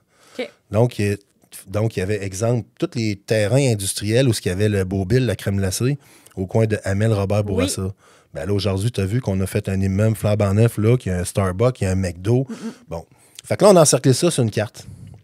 Puis moi, je suis parti avec mon petit baluchon, puis je suis allé voir 4-5 gros courtiers Parce que dans des transactions comme ça, là, c'est pas Remax qui fait la transaction. C'est RBC, Marché des capitaux, c'est BMO, Marché des capitaux, c'est Colliers. C'est des courtiers commerciaux aussi, là, j'imagine. Oui, c'est ça. Que du résidentiel. C'est CBRE, tu sais, c'est des gros courtiers qui sont un petit peu à Montréal, beaucoup à Toronto, des fois à New York. Fait que là, je suis allé les voir, un par un. Puis j'ai dit, voici nous autres, qu'est-ce qu'on cherche dans la région de Québec, voici quel genre d'actifs qu'on cherche, puis on est prêt à faire des transactions rapidement. Puis je m'étais assuré d'avoir un partenariat avec Desjardins, puis etc. OK? Fait que quelques mois après, c'est RBC, Marché des capitaux, qui m'ont appelé. Puis ils m'ont dit, monte à Montréal demain matin, on veut te voir, monte demain matin. Je suis monté le lendemain matin, j'ai rentré dans une salle de conférence dans un tour d'RBC au 40e étage. Ils m'ont fait signer une feuille de confidentialité, puis ils ont fermé la porte. Puis là, j'ai dit en joke, j'ai dit là, j'espère que vous ne m'avez pas fait faire la vin pour rien, là. Puis ils ont dit, on t'a fait faire la vin pour Place Fleur de Lys. J'ai dit, Place Fleur de Lys, quoi? On vient de l'avoir à vendre à matin, là. King 7 puis Homers viennent de nous mandater. On a signé un contrat hier soir. T'es le premier qu'on a appelé. Parce que t'es venu nous voir une couple de mois pour dire que c'est ça que tu cherchais. Hein? Mais le timing? Ils ont dit, qu'est-ce que t'en penses? J'ai dit, c'est bon, je l'achète. Il a dit, tu veux pas savoir le prix? Ben, je l'achète pareil, mais c'est quoi le prix? Il a dit, c'est 88 millions. J'ai dit, OK, il est basé sur quoi votre prix? Il est basé sur tel revenu avec tel taux d'actualisation. Ça donne 88 millions. Je trouve que votre taux d'actualisation, il est bien raisonnable. Maintenant, si ça donne ce revenu-là, on va le payer 88. Mais si dans ma vérification diligente, je découvre que c'est pas ce revenu-là, ben je le paierai pas 88. Ça marche? Et ils ont dit, garde, on va expliquer ça au vendeur. Et comme ça, ça en est commencé une négociation avec King 7, Homers et la Banque de Montréal. Il y a un certain moment donné, il y a un groupe qui avait fait un offre pour acheter le Sears. Puis c'était pas nous. Puis la Banque de Montréal était en train de s'entendre avec ce groupe-là pour la vente du Sears. Ce qui fait que la transaction Fleur de Lys serait tombée à l'eau parce que moi, je pouvais pas acheter l'arrière du centre d'achat si je contrôlais pas l'avant. Puis à ce moment-là, ben, j'ai dit King 7 à M. John Love, j'ai dit, regardez, M. Love, dans les contrats d'operating agreement là, des années passées, vous avez un right of first refusal, un ROFR, un droit de premier refus. Ouais. Donc, vous avez le droit de déclencher un premier refus vu que vous avez une entente d'opération avec la Sears. Fait que là, il a dit, écoute, je suis pas sûr que ton histoire elle marche, mais regarde, on va l'essayer, tu sais. Puis ils l'ont essayé, puis ils se sont entendus avec la BMO. Puis la BMO a dit, OK, parfait, King 7, tu peux avoir le Sears. Donc, King 7 m'a appelé, puis ils ont dit, j'ai une bonne, j'ai une mauvaise nouvelle. Je dis quoi? Ton histoire de ROFR, là, Right of First Refusal, tu avais raison, ça a marché. J'ai dit, good, parfait, c'est quoi la mauvaise nouvelle? On a 21 jours pour faire la transaction, notarié payé. OK, j'ai dit 21 jours, puis là, il dit, puis by the way, ça c'était vendredi, puis on est lundi matin, fait qu'il reste 19 jours. OK, ben, OK, c'est beau, je vous rappelle, merci, je raccroche. Puis là, je fais comme, boy, OK, ça c'est une maudite bonne nouvelle, là, je peux acheter Fleur de Lys dans 19 jours. Là, comment qu'on fait? Comment je fais ça, tu sais? Fait que là, c'est là qu'on a réuni, puis je vais le dire tout le temps, jusqu'à temps que je meure, je vais le dire. Si Desjardins, une coopérative québécoise, que le siège social est à Lévis, puis que le grand boss de ça, il s'appelle Guy, là. C'est un Québécois. Si Desjardins n'avait pas été là dans une transaction comme Fleur de Lys, elle ne se serait jamais faite. Parce que là, j'ai appelé au bureau du grand boss chez Desjardins, puis dire, il faut absolument que je voie votre équipe, puis vite. Puis c'est quelque chose d'important. Ils ont dit, correct, on s'est vu dans la même journée ou le lendemain. Puis là, ils ont dit, c'est quoi ton affaire d'important? Parce que j'arrivais tout le temps avec des transactions à bracadabrant, tu sais. J'ai une idée. C'est quoi ton affaire à bracadabrant, là? J'ai dit, c'est Place Fleur de Lys. Ils ont dit, ah ouais, on achète ça, OK. Puis qu'est-ce que tu vas faire avec? Je sais pas, mais on va faire de quoi d'incroyable. Puis on va consulter les gens de Québec. Les gens vont nous dire qu'est-ce qu'on va faire Fleur de Lys, puis on va faire, ça va être incroyable. On va en refaire une des places les plus hautes au Canada. Ça va être une place magnifique. On va pouvoir vivre là. On va pouvoir avoir tous nos produits et services. On va être moins dépendant de l'automobile. J'avais déjà cette vision-là, tu sais. Puis on dit, ouais, mais c'est pas zoné pour ça. Non.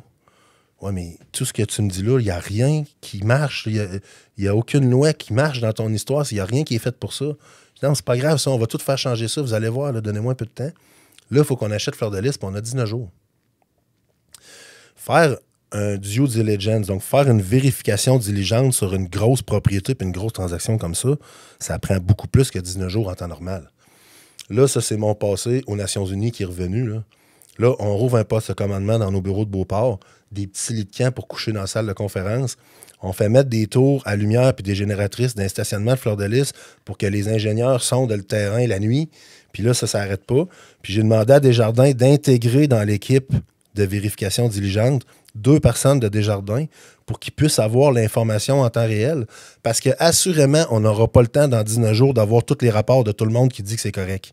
On va avoir beaucoup de verbal. On va avoir l'ingénieur qui va nous expliquer qu'est-ce qu'il a trouvé, c'était correct, mais on n'aura jamais les rapports faits puis tous les résultats de laboratoire à temps. Puis Desjardins, ils ont embarqué là-dedans.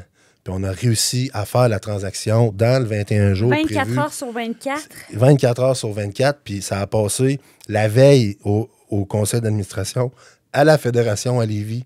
Puis eux autres sont arrivés à prendre une décision de même, avec même pas tous les papiers en main, mais les 2 représentants des Jardins qui sont venus expliquer que Trudel a vraiment tout vérifié, a vraiment enlevé toutes les roches pour regarder qu'est-ce qu'il y a en dessous, puis c'est correct, on peut faire la transaction, puis on a fait la transaction avec Desjardins. Je suis pas sûr que je serais capable de le refaire aujourd'hui, parce que depuis ce temps-là, la réglementation bancaire a changé, les choses ont changé, puis on est encore avec Desjardins, qui est encore notre partenaire bancaire principal, puis qu'encore une fois, si Desjardins n'était pas là pour développer Fleur-de-Lys comme on le fait présentement, ça serait très difficile. Mais c'est rocambolesque, cette transaction-là. Puis chez Desjardins, ils en parlent encore de ça comme quelque chose qu'il ne faudrait pas trop refaire souvent. C'est sûr et certain, mais c'est tellement intéressant à écouter. Puis c'est peut-être une information que je n'ai pas entendue, mais pourquoi 19 jours? 21 jours? C'était pourquoi? C'est parce que il y a quelqu'un qui voulait acheter le Sears. Oui. KingSett avait un droit de premier refus, aux mêmes termes et conditions, mais c'est en 21 jours. C'est ça. Si KingSett n'exerce pas son droit de premier refus en 21 jours, ils perdent l'opportunité d'acheter le Sears, puis la transaction de Fleur-de-Lys tombe à l'eau. Et là. Oui, ça a été quelque chose. Et là, après ça, a eu lieu la transaction. 18 juillet 2018. Puis ça aussi, ça a été rocambolesque. 12 minutes avant que la conférence de presse commence. Puis là, les gens m'avaient dit dans l'entreprise, on va faire une conférence de presse. Puis moi, j'avais jamais fait ça, une conférence de presse. Si tu devais commencer là, en mode... J'avais jamais fait ça. Je sais c'est quoi une conférence de presse, mais moi, j'en ai jamais fait. La première affaire que j'ai dit au monde, dans l'entreprise, j'ai dit, il n'y a pas personne qui va venir à notre conférence de presse. On achète un centre d'achat. Puis on dit, ouais, mais c'est une grosse transaction, il faut qu'on fasse une conférence de presse. Moi, j'étais nerveux que le monde ne vienne pas puis que j'ai l'air d'un coco qui parle à personne, tu comprends? Là, finalement, il y a eu 400-500 personnes. Tous les médias étaient là, tous les journalistes étaient là. Le taux d'impression de la nouvelle que des Québécois ont acheté Fleur-de-Lys là, a été de 14 points, je ne sais pas combien de millions de fois que cette nouvelle-là a été consommée. Tu sais, l'équivalent de ça, c'est que tu échanges le gardien du Canadien de Montréal là, la veille des séries quasiment, là, OK? 12 minutes, 10 minutes avant, tous les gens sont là, puis moi, je suis en arrière de la scène, puis là, c'est ma première conférence de presse à vie, puis là, il y a plein de monde. KingSett m'appelle pour me dire, bon, ben là, on est prêt pour la transaction. Il restait, mettons, 13,8 millions d'argent puis de mise de fonds à nous envoyer, fait que, il est où? Fait que j'ai dit, ben, on l'a envoyé avant hier. Ben, je sais pas, tu l'as envoyé où? Parce que nous autres, on l'a pas reçu. Puis là, j'ai dit, voyons, on l'a envoyé. Notre avocat était là, d'un grand bureau de Québec, que je nommerai pas, mais c'est rigolo, là, c'est amical l'histoire, c'est un clin d'œil, là, puis on fait encore affaire avec ces avocats-là qui sont excellents. Donc, je suis allé voir mon avocat, puis j'ai dit, là, KingSett, il dit qu'ils n'ont pas eu l'argent. C'est impossible, ils ont les envoyés. On a les bordereaux de transfert, on a tout. C'est eux autres qui sont mêlés. Donc, les avocats se rappellent pour, nous autres, on a envoyé l'argent, puis eux autres, ils l'ont pas reçu. Fait que là, dans 8 minutes, il y a une conférence de presse avec 500 personnes, puis moi, j'ai perdu 13 millions que je sais plus il est où. Pensez 2 minutes. T'as peur, moi, si je capote, là, tu sais, la fois que t'as perdu 20$, t'étais fâché, là. Mais moi, j'ai perdu 13 millions, puis je savais plus il était où. Puis nous autres, on l'a payé, puis les autres, ils l'ont pas reçu. Fait que moi, il y a 13 millions dans l'intergalactique que je sais pas il est où. Le virement Interact, c'est pas rendu au bon courriel. C'est ça. Une blague, là, mais ouais. Tout ça pour déterminer que nous, on envoyait ça aux avocats de KingSett à Toronto. Puis il y a eu des chiffres, il y a eu une erreur dans les chiffres de compte de transfert. Fait qu'on a envoyé ça aux avocats de KingSett au bureau de, me semble que c'est, je ne veux pas dire n'importe quoi, mais me semble que c'est Calgary. Donc, on a envoyé ça au bon bureau d'avocats, mais dans un compte qui est relié à ce bureau d'avocats-là à Calgary au lieu du bureau d'avocats de Toronto. Peut-être qu'eux autres, ils nous avaient pas donné le bon numéro de compte quand on a fait les transferts. Fait que quelques minutes à peine avant, J'ai eu un appel entre moi et Matthew Johnson, le numéro 2 de chez King Set, puis qui me dit en blague, il dit « C'est bon, on l'a retrouvé. Tu peux annoncer la transaction, deal. » Deal done. 2 minutes avant, j'ai su que la transaction était officialisée parce qu'on venait de retrouver notre 13 millions qu'on avait perdu. Mais, mettons, t'étais-tu en train de te dire on fait pas la conférence de presse? Mais là, j'étais en train de me dire, je fais quoi? C'est ça? Je fais quoi? C'est ça? Tu sais, parce que moi, mettons, là, ma crainte, là, c'est d'arriver en avant, d'annoncer la transaction, tout le monde se met à applaudir, tous les médias me clippent, il y a un scrum, je suis là, tout le monde me clippe, je passe partout dans les médias, puis King 7 sont en communiqué pour dire que c'est pas vrai, la transaction n'est pas faite parce que Trudel n'a pas payé ses affaires. C'est catastrophique. Tu sais, dans l'histoire d'une compagnie, tu t'enlèves pas d'une gaffe comme ça. Clairement pas. Fait que là, c'était comme, là, le monde qui est là sont venus voir qu'on fait une transaction. Là, on a perdu, on a malencontreusement égaré 13 millions. Il est où? Fait que là, il est où? Parce que si je ne le retrouve pas, je t'annonce que j'ai aucunement la capacité de le payer en double. Fait que là, il est où? Puis qu'est-ce qu'on fait? Puis qu'est-ce qu'on dit au monde? Ça a été 10 minutes très intense. J'avoue que là, quelques années plus tard, c'est rigolo. Ça devait le moins l'être. Là, c'est rigolo. Puis quand je suis arrivé au micro, puis là, je me rappelle plus des mots, mais j'ai dit « C'est fait, Fleur de Lys appartient maintenant à des Québécois. » Tout le monde s'est mis à applaudir. C'était fait depuis 2 minutes. Là. Oh là là. Oui, ça a été quelque chose. Fait que finalement, à ta grande surprise, il y a eu du monde à ta conférence de presse. Oui. Et plusieurs années plus tard, il y a du monde dans ton immeuble. Oui. Je veux qu'on parle du lancement de Fleur de Lys parce que j'y ai participé là, à très faible niveau, mais quand même, c'était un événement à grand déploiement. C'est un événement à grand déploiement. C'était-tu un de tes premiers événements de ce genre dans ta carrière? Oui, puis c'était une journée marquante dans l'histoire de l'entreprise. C'est une journée marquante dans ma vie aussi. Parce que la journée marquante que je viens de vous expliquer, en juillet 2018, on achète Fleur de Lys dans une transaction rocambolesque, puis qu'on dit aux gens, on va vous écouter, on va écouter vos idées, puis on va le refaire à un milieu de vie incroyable. Bien ça, c'est en 2023, en juin 2023, dans une soirée de lancement où tu es présente, puis c'est toi qui anime la soirée, entre autres, bien, qu'on annonce aux gens qu'on vous a écouté pendant des années, on vous a consulté pendant des années, et maintenant, voici le résultat qu'on vous présente.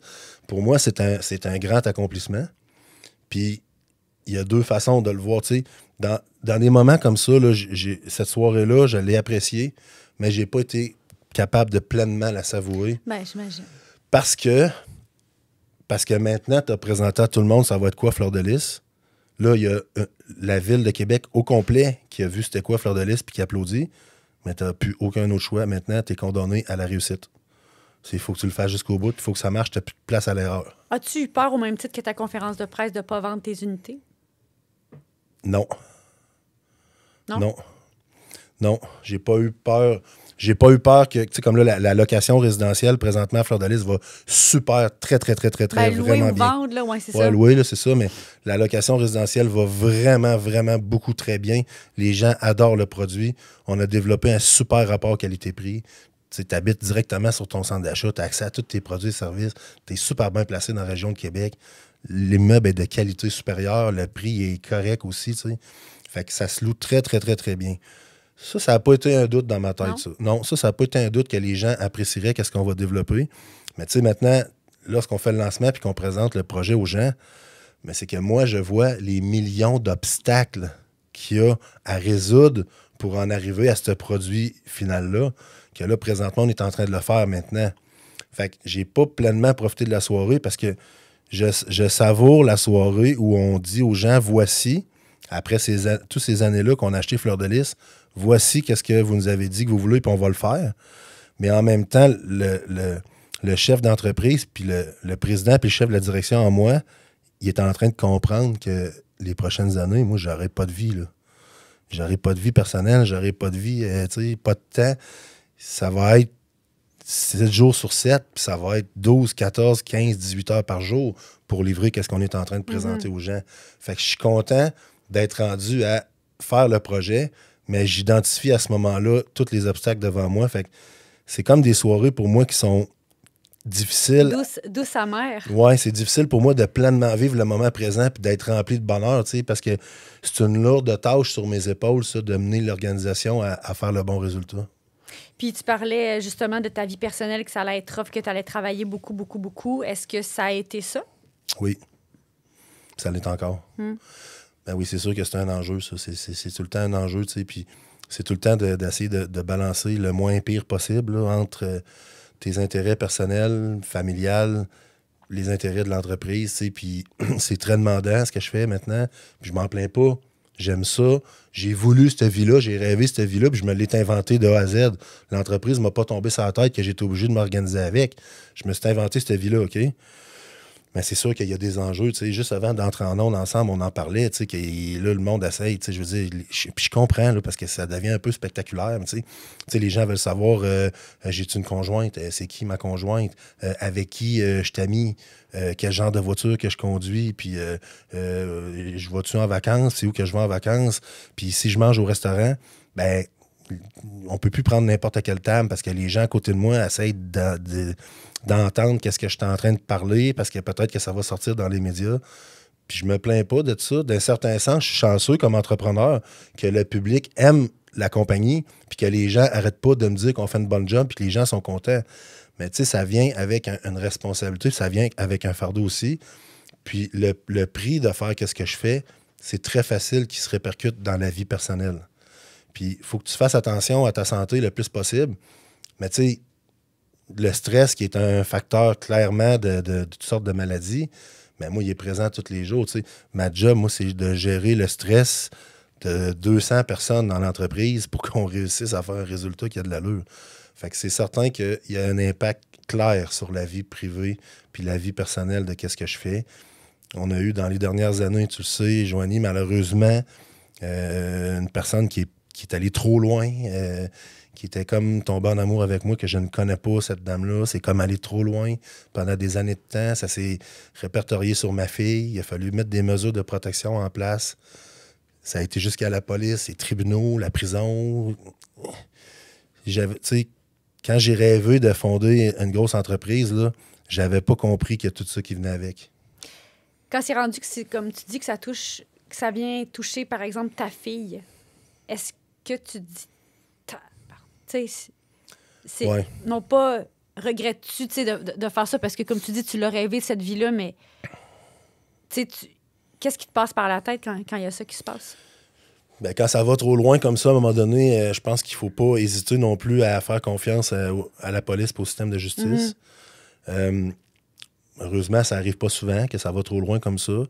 Maintenant, c'est sûr que ma fille, parfois, peut entendre des commentaires à l'école de certains amis qui sont pas nécessairement mal intentionnés, mais supposons qu'on a un dossier présentement dans la région de Québec qui est un petit peu plus controversé au niveau du zonage, puis que l'école est dans ce secteur-là, mettons, ben c'est sûr que là, ben elle va en entendre parler. Puis des fois, c'est par curiosité, mais des fois aussi, c'est pour essayer de faire passer un message, pour qu'elle me ramène un message à la maison. Puis ça, je trouve ça devrait pas arriver comme ça. D'un autre côté, on sait c'est quoi les jeunes dans les écoles secondaires comme accès. Des fois, c'est méchant. Fait que, tu sais, c'est à moi d'y expliquer, c'est à moi d'y enseigner, de rester très humble là-dedans, puis de dire que je comprends ton point de vue, mais tu sais, c'est l'entreprise à mon père, puis moi, je suis un élève. Fait que là, ma job, moi, c'est d'étudier l'école, puis lui, il fait sa job, puis si tu as de quoi lui dire, ben ils ont un compte pour ça, que tu peux les contacter, puis donner tes commentaires, tu sais. Mais c'est certain que de plus en plus, ma vie personnelle, je vais le dire autrement, ma vie personnelle est de moins en moins normale. Dans tout. Puis ça, j'avais pas compris que ça venait avec. Je pouvais pas figurer ça parce que moi, je viens pas d'une famille d'entrepreneurs. Puis je viens pas d'une famille où il y avait des gros montants financiers. Puis je viens pas d'une famille qui était dans les médias. Fait que, tu sais, j'ai pas eu de guide d'emploi, moi, pour faire ça. Fait que, tu sais, là, je suis en train... C'est correct, là, je m'habitue de plus en plus. Mais c'est vraiment... C'est un côté que j'avais pas compris. Qu'avec le fait d'être chef d'entreprise, d'une grosse entreprise que les gens connaissent de plus en plus, j'avais pas compris tout le, entre guillemets, le downside, là, tout le côté sombre qui venait avec ça dans la vie personnelle. Je savais pas que c'était de même, ça. Je ne pouvais pas l'imaginer. Je te croise à l'occasion, de manière hebdomadaire au gym. On s'entraîne au même endroit. Puis j'ai aimé la petite conversation qu'on a eue il y a quelques mois, tu m'expliquais que pour toi, fallait que tu ailles au gym de manière récurrente. Là. C'est quoi, c'est 5 fois semaine, je pense? Oui, 4 fois sûr, 5 fois souvent. En raison d'un enjeu de santé que tu as eu. Tu voulais-tu Oui, nous en parler? oui, je peux en parler. Je me suis opéré en 2015 par le docteur Jean-François Roy, ici à l'hôpital Saint-François d'Assise, dans le bas du dos. Et puis ça a été quand même une opération majeure. Là. Ils m'ont revu par en avant pour enlever les 2 derniers disques dans ma colonne vertébrale puis les remplacer par des disques en métal. Donc, comme souder ça, là? Non, c'est que vraiment, les disques naturels ont été enlevés parce qu'ils étaient plus bons, ils étaient brisés. Puis il y a des disques en métal titane avec une baie de céramique dans le milieu de ça qui ont été mis dans mon dos. Puis ça a donné un super bon résultat. Par contre, quand j'ai terminé l'opération, je me suis réveillé, c'était difficile. Là. C'est une réadaptation de plusieurs mois. Le docteur Roy, je l'ai revu après 8 semaines, il a repassé des radiographies, puis il a dit, écoute, l'opération, c'est un succès, ça a bien réussi, tout est en place, tout est solide, j'ai rien accroché, j'ai rien brisé, moi, ma job est faite. Ta job à toi, c'est de t'entraîner pour le reste de ta vie pour que ça reste mobile, puis que les pièces restent mobiles, puis que ton corps va pas essayer de calcifier, ton corps va pas essayer d'englober les prothèses pour les empêcher de bouger. Puis la façon de faire ça, c'est de rester très actif, puis d'avoir un type d'entraînement spécialisé où tu renforces beaucoup ton dos, puis tu fais beaucoup de mouvements. Donc, j'ai dit, OK, puis comment je fais ça? C'est où que je vais pour ça? Puis il a dit, écoute, le meilleur à Québec qui est habitué dans ce type d'opération-là pour t'accompagner, c'est Florian Bianchi de Sport Évolution, le gym. C'est à cet endroit-là qu'on se croise des fois, Joanie. Oui. Puis, je suis allé voir en 2015 Florian, puis encore aujourd'hui, j'étais avec Florian et ses acolytes au gym, là. J'étais avec Florian 4 à 5 fois par semaine. C'est des séances d'entraînement privées qui durent 60 minutes. C'est très intense. Je dis souvent à blague. Je pense que tu es à même de constater, là, faudrait pas que ça dure 63 minutes. C'est 60, puis c'est assez. Bien, Florian, je me suis entraînée en privé avec lui pendant plusieurs années. Là. Oui. Effectivement. Il est pas doux. Mais je pense qu'il est plus doux qu'avant. De ce que j'ai compris dans sa plus jeune carrière, là, il était plus rare. Oui, ben là, il s'adapte. Là. Ouais, c'est ça. Fait qu'effectivement, moi, je le dis souvent, puis c'est très bien comme ça. J'ai une condition médicale, puis la condition médicale est facile à gérer. Faut que je m'entraîne, puis il faut que le bas du dos soit fort, puis bouge. Puis je le fais systématiquement. Puis aujourd'hui, je n'ai plus aucune séquelle de ça. Tu sais, encore cet hiver, des 300-400 km de motoneige. Puis on arrive le soir, puis tous mes amis ont mal au bas du dos. Puis moi, j'étais en pleine forme, j'ai pas mal au bas du dos. Fait que moi, l'opération que le docteur Jean-François Roy m'a faite a été un super succès. Lui a fait sa job de me réparer. Moi, il faut que je fasse ma job de garder la réparation en forme. Est-ce que tu bougeais avant? Oui. Oui? Oui, puis surtout par rapport à la police, tout ça, tu sais, j'ai tout le temps. C'est vrai. J'ai tout le temps été actif, mais c'était moins l'entraînement spécialisé. Comme là, c'est très spécialisé, qu'est-ce que je fais. Puis, dirais-tu que ça t'aide? Parce que, mine de rien, personne vieillit, hein? Personne rajeunit. Je veux dire, on y va tous en vieillissant. Est-ce que ça t'aide dans ton évolution pour la suite des choses, dans ton quotidien en général, que de rester actif? Ça m'aide absolument. Ouais. Ça m'aide, puis à plusieurs niveaux. Tu sais, mettons, il y a beaucoup d'occasions dans mon travail de mal manger puis de prendre de l'alcool trop fréquemment. Parce que moi, je suis constamment invité, puis là, j'y vais plus tout le temps parce qu'à un moment donné, j'avais plus de vie, mais je suis constamment invité, mettons, président d'honneur pour le cancer du sein, Québec-Ville-en-Rose, c'est ma 7e année. Président d'honneur pour les Hauts-Mardises au Grand Théâtre avec la Fondation Stéjois, c'est ma 4e année. La Bouchée généreuse qu'on a donné un coup de main cette année, bon. Mais dans le cadre d'invitations comme ça, que les gens veulent que j'aille les voir pour supporter leur cause, mais souvent, c'est des cocktails en mode dînatoire, puis il y a des choses que tu peux manger, puis il y a de l'alcool qui est là, puis ça peut être plusieurs soirs par semaine.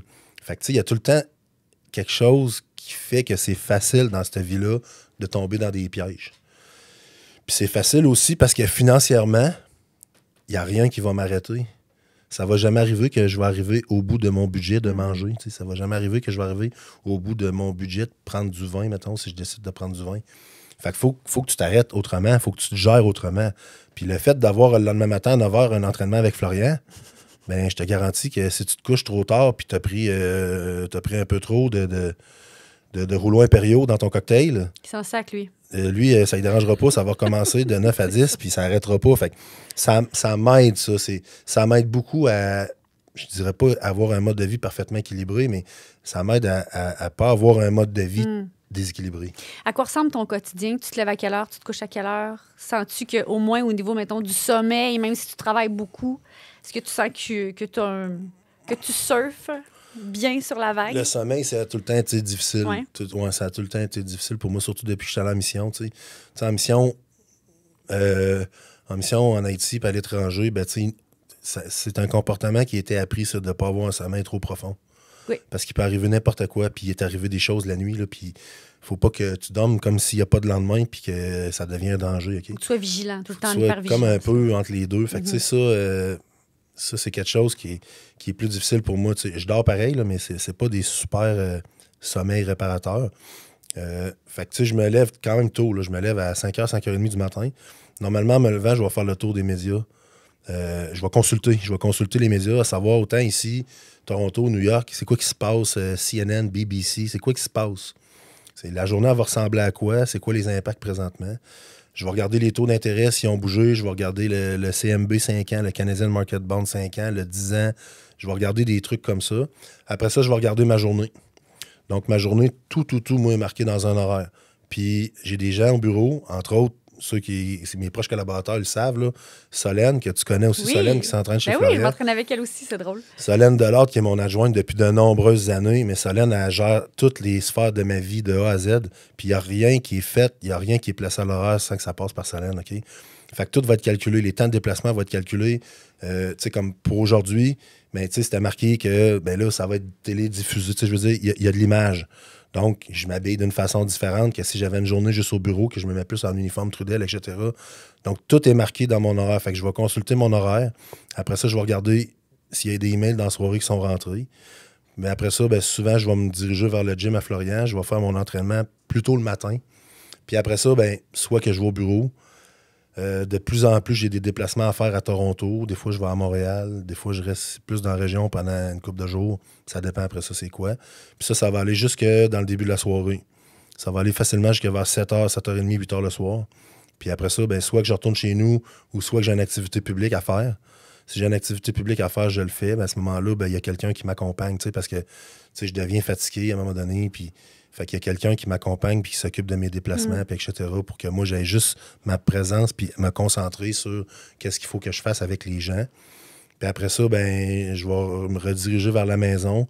Ça se peut qu'il y ait des téléphones en fin de soirée avec des membres de mon équipe exécutive, qu'on n'a pas eu le temps de se parler ou qu'on n'a pas eu le temps de se voir dans la journée, puis qu'il y a des choses qu'il faut qu'ils se règlent dans la journée pour le lendemain. Puis ça va m'amener vers 10h30, 11h le soir à peu près, où je vais encore une fois consulter un tour de médias, puis je vais aller me coucher. Arrives-tu à complètement décrocher, prendre des vacances?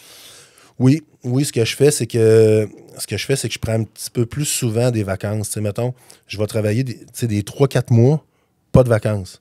OK. Puis je ralentis un peu les fins de semaine, mais même parfois les fins de semaine, il y a des choses à faire quand même. Puis là, je vais prendre, mettons, 7-10 jours. Soit je vais faire marcher ça avec la semaine de relâche ou une autre occasion ou une longue fin de semaine. Puis à ce moment-là, je vais prendre des vacances pour m'en aller à l'extérieur, puis pas toujours la même place. Ça dépend. T'sais, des fois, je reste proche. Quand je dis que je reste proche, c'est plus d'un Caraïbe.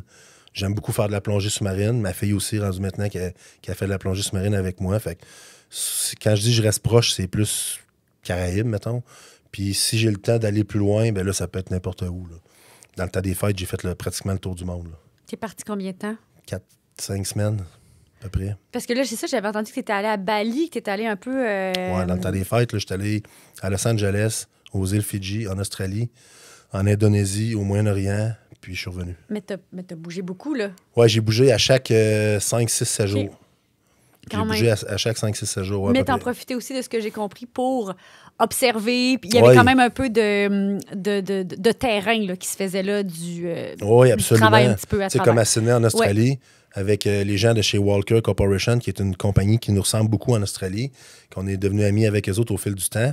Ben, les gens de chez Walker m'ont fait visiter certains de leurs projets. Ils m'ont expliqué certains de leurs enjeux. Puis là, ça m'a donné des idées pour adapter le projet d'Îlot Dorchester, entre autres. Quand j'étais allé plus du côté de Dubaï, ben c'est sûr que du côté de Dubaï, j'ai visité plusieurs hôtels puis plusieurs immeubles parce que dans nos 4 projets de développement présentement, on veut faire 4 hôtels de calibre international, un hôtel par projet. Puis on est en discussion avec une grande bannière internationale à ce sujet, puis ça avance très bien. Fait que c'est sûr que j'ai fait exprès pour aller visiter des types d'hôtels différents pour voir qu'est-ce qu'ils ont fait, à quoi ils ont pensé, c'est quoi les dernières tendances, puis essayer de me donner des idées puis de ramener les meilleures pratiques. Et je pense je sais pas ça fait combien de temps qu'on roule, mais on va longtemps. Hein? C'est ça. Mais je veux qu'on parle des gens. Parce que en bout de ligne, puis je t'entends souvent, je t'ai lu le mentionner en entrevue, je t'ai entendu le dire aussi. T'aimes ça aller à la rencontre des gens. Mhm. Que ce soit pour Lilo Dorchester, pour Fleur de Lys. Tantôt, tu disais, on a demandé à la population qu'est-ce qu'ils Absolument. voulaient. On est allé répondre aux questions, des interrogations des gens aux alentours de Lilo Dorchester. Je pense que c'est pas tout le monde qui fait ça. Au niveau de l'immobilier, au niveau de gros projets comme ça, pourquoi pour vous c'est important d'aller à la rencontre de la population avant de construire ces projets-là? Mais c'est primordial. C'est primordial pour plusieurs raisons, là, tu sais. Il y a de nombreuses bonnes idées qu'on a intégrées dans nos différents projets qu'on les aurait jamais eues. Moi, je les aurais jamais eues moi-même. Donc, la population nous a donné vraiment beaucoup de bonnes idées. Entre autres, à Fleur de Lys, dans le dossier du Sears, que des gens par milliers nous ont dit « Tu peux démolir une partie de Fleur de Lys, Trudel, ça ne nous dérange pas, mais on veut pas que tu démolisses le Sears. OK. » Puis là, j'étais là, OK, d'accord, pourquoi, tu sais? Bien, c'est une belle bâtisse. Ça a été le premier Sears qui a ouvert en 1963. Il y a tout encore les corniches en cuivre originales. Il y a des fleurs de lys gravées dedans. On est attaché à cet immeuble-là. Fait que celle-là, il faudrait que tu le gardes. Fait que là, on s'est dit, bien, si tout le monde dit ça, il doit y avoir quelque chose là-dedans. Fait que gardons le Sears. Mais après ça, tu sais, ouais, puis quoi? What's next? Oui. Parce que Sears, il n'en reviendra pas jamais. Fait que là, on a une grosse bâtisse sur 2 étages qui a été faite pour du commerce de détail, que le commerce de détail, il ne reviendra jamais dedans. Fait qu'on fait quoi avec? Après ça, les gens nous disaient, on aimerait vraiment ça, qu'il y ait de l'éducation de haut niveau, qu'il y ait un volet éducation universitaire à Fleur de Lys. Puis moi, j'ai adoré l'idée dès le départ. J'étais pas sûr comment faire ça, mais j'ai adoré l'idée dès le départ. Puis après ça, il y a des gens qui nous disaient, il manque des éducateurs en sciences psychosociales, des éducateurs spécialisés en sciences psychosociales. Fait que là, à un moment donné, ça a fait 1 + 1 + 1, ça fait 3, ça. On garde le CIS, ça prend l'université, puis il manque des éducateurs et des éducatrices dans les sciences psychosociales. Fait que là, à un moment donné, je me suis dit, tu as l'Université Laval à Québec, qui est incroyable, qui fait une super job, puis qui est une des premières universités en Amérique, c'est merveilleux.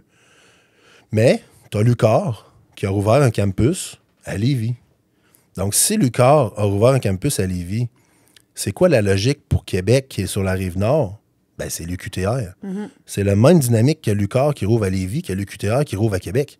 Et là, on a pris contact avec l'UQTR pour dire, ben, il y aurait une opportunité de faire un campus universitaire dans le domaine des sciences psychosociales, il y en manque. Puis on aurait une place incroyable pour vous autres pour mettre ça dans le CIS. Et ça a marché. Ils accueillent ça comment, eux autres? Ben, À bras ouverts? Ben, je me rappellerai toujours que le recteur de l'UQTR à l'époque était M. McMahon. Et M. McMahon, c'est l'ancien président de l'Ordre des comptables du Québec. Donc, c'est quelqu'un qui est habitué dans le milieu des affaires. C'est lui qui a fusionné tous les titres comptables ensemble, parce qu'à l'époque, il y avait plein d'ordres comptables. Ouais. Là, puis il a tout ramené ça sous une bannière des ordres comptables du Québec. OK? Donc c'est quelqu'un qui a accompli des projets compliqués dans sa vie. Là, il m'a regardé et il a dit, là, tu veux qu'on fasse une université dans le CIS? J'ai dit oui. Puis là, on fait un campus à Fleur de Lys. Oui. Il m'a regardé pendant plusieurs secondes puis il a dit, je pense que ça pourrait marcher, ça. Là, j'ai comme fait, yes, tu sais, Oh, le wow. grand boss. Puis là, après ça, ben, il y a eu plusieurs vice-recteurs de l'UQTR qui ont été impliqués dans le dossier, qui ont été en mode super solution, Oui. qui ont pensé, entre guillemets, dehors de la boîte. Et il y a ultimement le ministère de l'Éducation et le bureau du premier ministre qui se sont montrés favorables puis d'accord au projet. Et l'Université Laval aussi. Donc, il y a eu beaucoup de monde à la même table. Ça a pris quand même plusieurs mois, mais finalement, ça s'est fait. Puis aujourd'hui, dans le CIRS, il y a un campus de l'UQTR. Il y a des centaines d'étudiants dedans. Pendant qu'on se parle aujourd'hui, qu'on fait l'entrevue ensemble, il y a des gens qui étudient dans le campus de l'UQTR, dans le CIRS. Et là, dans le CIRS, au rez-de-chaussée, maintenant, qu'est-ce qu'on va mettre? On va mettre une partie de l'hôpital L'Hôtel-Dieu pour le centre d'hémodialyse. Fait que les gens de Québec qui nous ont dit de garder le CIRS, si on les avait pas écoutés, peut-être qu'on passait à côté de toutes ces belles affaires-là qui est extraordinaire. Wow. 2 questions, parce qu'il faut que je me limite. Oui. Première question, qu'est-ce qu'on peut souhaiter à l'immobilier commercial à l'avenir? Que ça soit plus simple. que ça soit plus simple, puis que ça soit plus simple au niveau de la réglementation municipale, réglementation provinciale, puis que le gouvernement fédéral mette des outils en place pour que les règles de financement soient plus simples aussi. Pourquoi? Parce que ça va permettre à des nouveaux, plus petits joueurs de pousser en dessous de nous, et ça prend ça. C'est très bien pour un marché, c'est simple pour un marché, tu veux ça. Et qu'est-ce qu'on souhaite à William Trudel pour la suite? C'est une bonne question. De réussir d'améliorer l'équilibre puis les impacts sur ma vie personnelle, puis ma situation personnelle qui n'a pas été facile nécessairement toujours dans les dernières années. J'aimerais ça réussir à améliorer ça, prendre un petit peu plus de maturité comme dirigeant d'entreprise, transférer tranquillement certains champs de responsabilité à des collaborateurs au bureau qui sont de plus en plus capables d'en prendre puis qui démontrent des belles aptitudes. Donc, je pense que les 2 prochaines années, pour moi, vont tourner beaucoup d'essayer de mieux balancer. Parce que, tu sais, faire des affaires de même, de haut niveau, je le dis toujours, là, c'est un sport de combat, puis c'est un sport de combat très violent. Fait que là, tu peux pas être sur le ring à tous les jours. Là. Tu sais, Georges Saint-Pierre, il était pas sur le ring à tous les jours. Fait qu'il trouvait une façon d'aller sur le ring, mais de s'entraîner. Puis son entraînement n'était pas toujours en mode combat non plus. Des fois, son entraînement était plus physique, plus jogging, plus étirement. Fait que là, il était bien balancé, mais je l'ai déjà entendu dire en entrevue, Georges Saint-Pierre, que ça y a pris des années à trouver la bonne façon de bien balancer ça. Fait que moi, je suis présentement dans ce processus d'apprentissage-là, de mon rôle de dirigeant d'entreprise. Fait que je vais essayer de faire comme Georges Saint-Pierre, qui est un super modèle pour nous, les Québécois. Je vais essayer de mieux balancer vie personnelle puis vie professionnelle. Mais c'est ce qu'on va te souhaiter, William Trudel. Merci. Merci beaucoup, ça a été un honneur. Merci, ça fait plaisir.